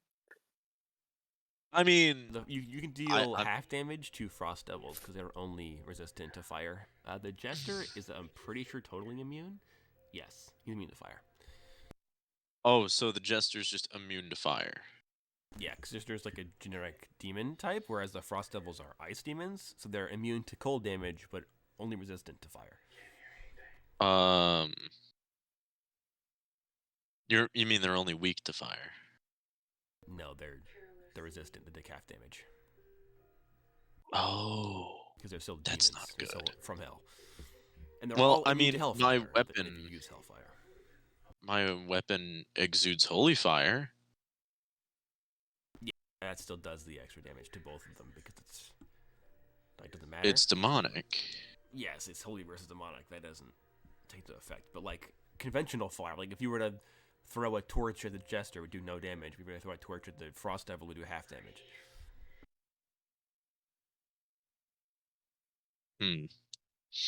Well, I mean,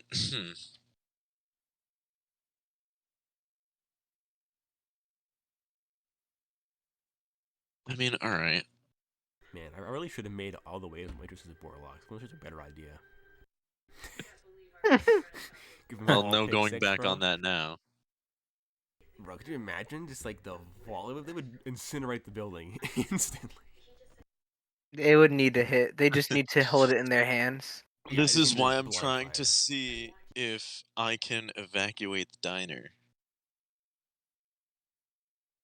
Like, you pull the fire alarm, everybody's gonna leave, except for the have it. people that I don't know have what it, a bro. fucking fire alarm is. Well, considering that this has happened 6 months, I don't think these are stupid demons and they'll like run to. But I guess if they run to, we can just gun them down. Exactly. See, now you're using your brain. Now you're I- thinking with portals. Okay, but besides that, backup, no backup. Do you really want backup? Okay, let's take a consensus here. Who wants backup? I mean, I kind of do. I literally cannot kill 2 of them. Or I guess I could if I used my gun, but You my can gun kill doesn't do that much damage. You can kill them all except for the jester, Yeah, the jester. the scarier one. Exactly. So, are we really concerned about what these guys can do to us? You're also Are we really that the only scared? demons in the building. You guys haven't taken a look anywhere else with your magic true sight.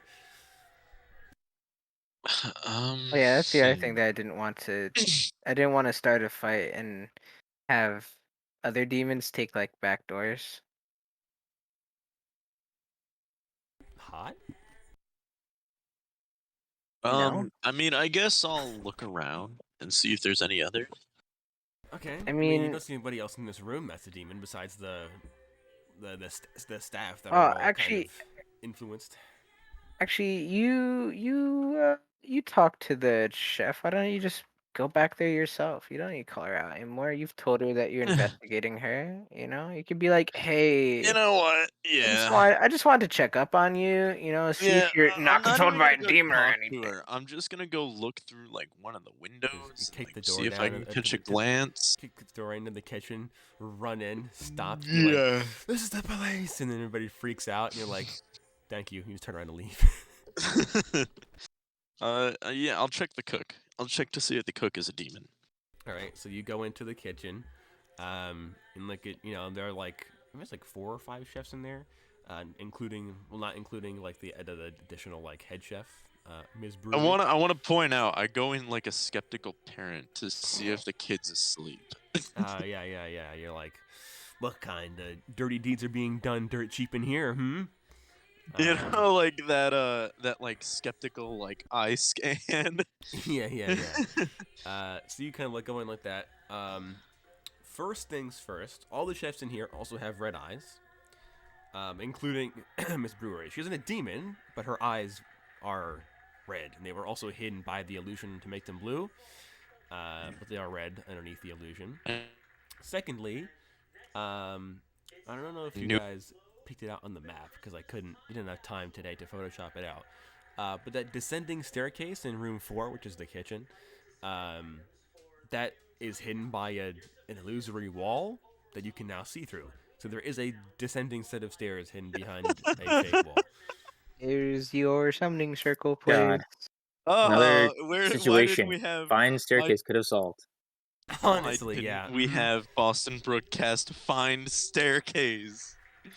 We should just have him do it in every building we walk into. Yeah, We're there's just the like, sorry, this is meta part of the find investigation. staircase. What have I done? I'm gonna call the others over to my position.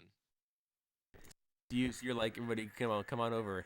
I'm gonna And, like give them a hand wave. Yeah, and the head chef, the owner, she walks over and she's like, "Oh, I see you guys are still here, Dr. Van Helsing. Can I do anything to help you? Give you a tour of the place?" I'm gonna point to the wall and I'm gonna be like, "Can I check there?" To the staircase?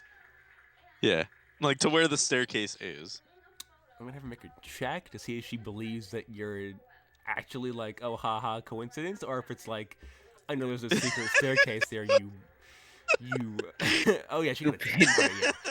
So you go, oh, can I check there? And you point directly at the secret entrance to their cult hideout. She looks at you, and she's just like, and roll initiative. That's it. She's just going. She's just like, nope.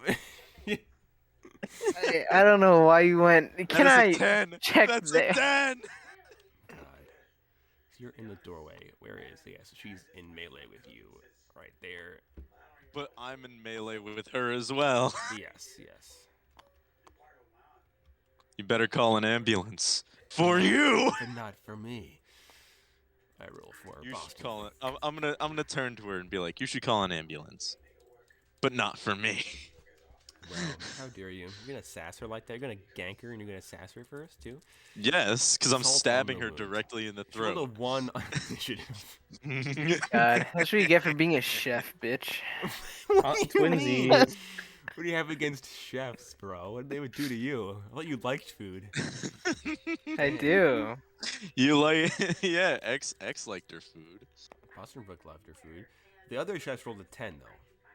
Bro, So that's nice. this is a game of tens right now. 10s and 1s.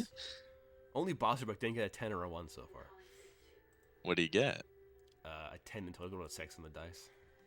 Battle Cock got a 4. Battle Roll Cock. personality. 4. Wait, That's doesn't- more you can Oh choose. wait, you don't have to. He doesn't Wait, need you don't to, have though. to roll Yeah, personality he can anymore. choose Oh, willingly. that's right. So, I guess it'll be What a pog moment for the little actually, guy. unless I could just instantly kill one of the chefs with the serial killer. Well, you guys aren't. You're across the room still, I assume. Right? Well, they're Well, directly behind me. I'm assuming after he called us is when This she was, yeah, walked they're up. this was like directly immediately behind after he me. called us. We haven't had time to react to him Ah, calling. then- Oh no, I should have specified then that I waited until they got over there. What I for you to tell her? Yeah. Cause that's why I called you guys over. I wanted you guys there when I said, "Hey, I'm gonna take a look in that bag, like right there." Let me get this straight. You That's called us why I over. called you guys over. Wait, you called us over. She walked up to you while you called us over. And it's like, what are you doing? And then for like 5 seconds of complete silence, you waited for us to be right behind you. Then went, I'm gonna go check over there. Yeah, yeah, exactly. Man, you ignored her that whole time. Yes. Wow. All right. Well, okay, in that case, I'll rearrange the battle map. And then we can leave the episode off here on a cliffhanger. As you all you're starting a she's massive about bar to fight die. in this Yeah. crowded cafe. This is gonna Yeah. be AIDS. This is gonna But be you know what? collateral central. You know what? You're gonna have to check in next time on Quest for the Core to find out what happens. Not really, you know. Yeah, which we're probably gonna film tomorrow. Nah, because I just- had no plans for K1 or K4, so Just skip to the episode after. binge watch. We're saying Maybe this and it maybe hasn't come out yet. maybe rewatch the whole, you know, whatchamacallit, the whole auction scene, the auction debacle, The prologue. instead of going back to this. Well, anyway, that's it for this episode. If you liked it, let us know. If you didn't, we don't care. Your opinion is invalid. And we will see you next time on Quest for the Core.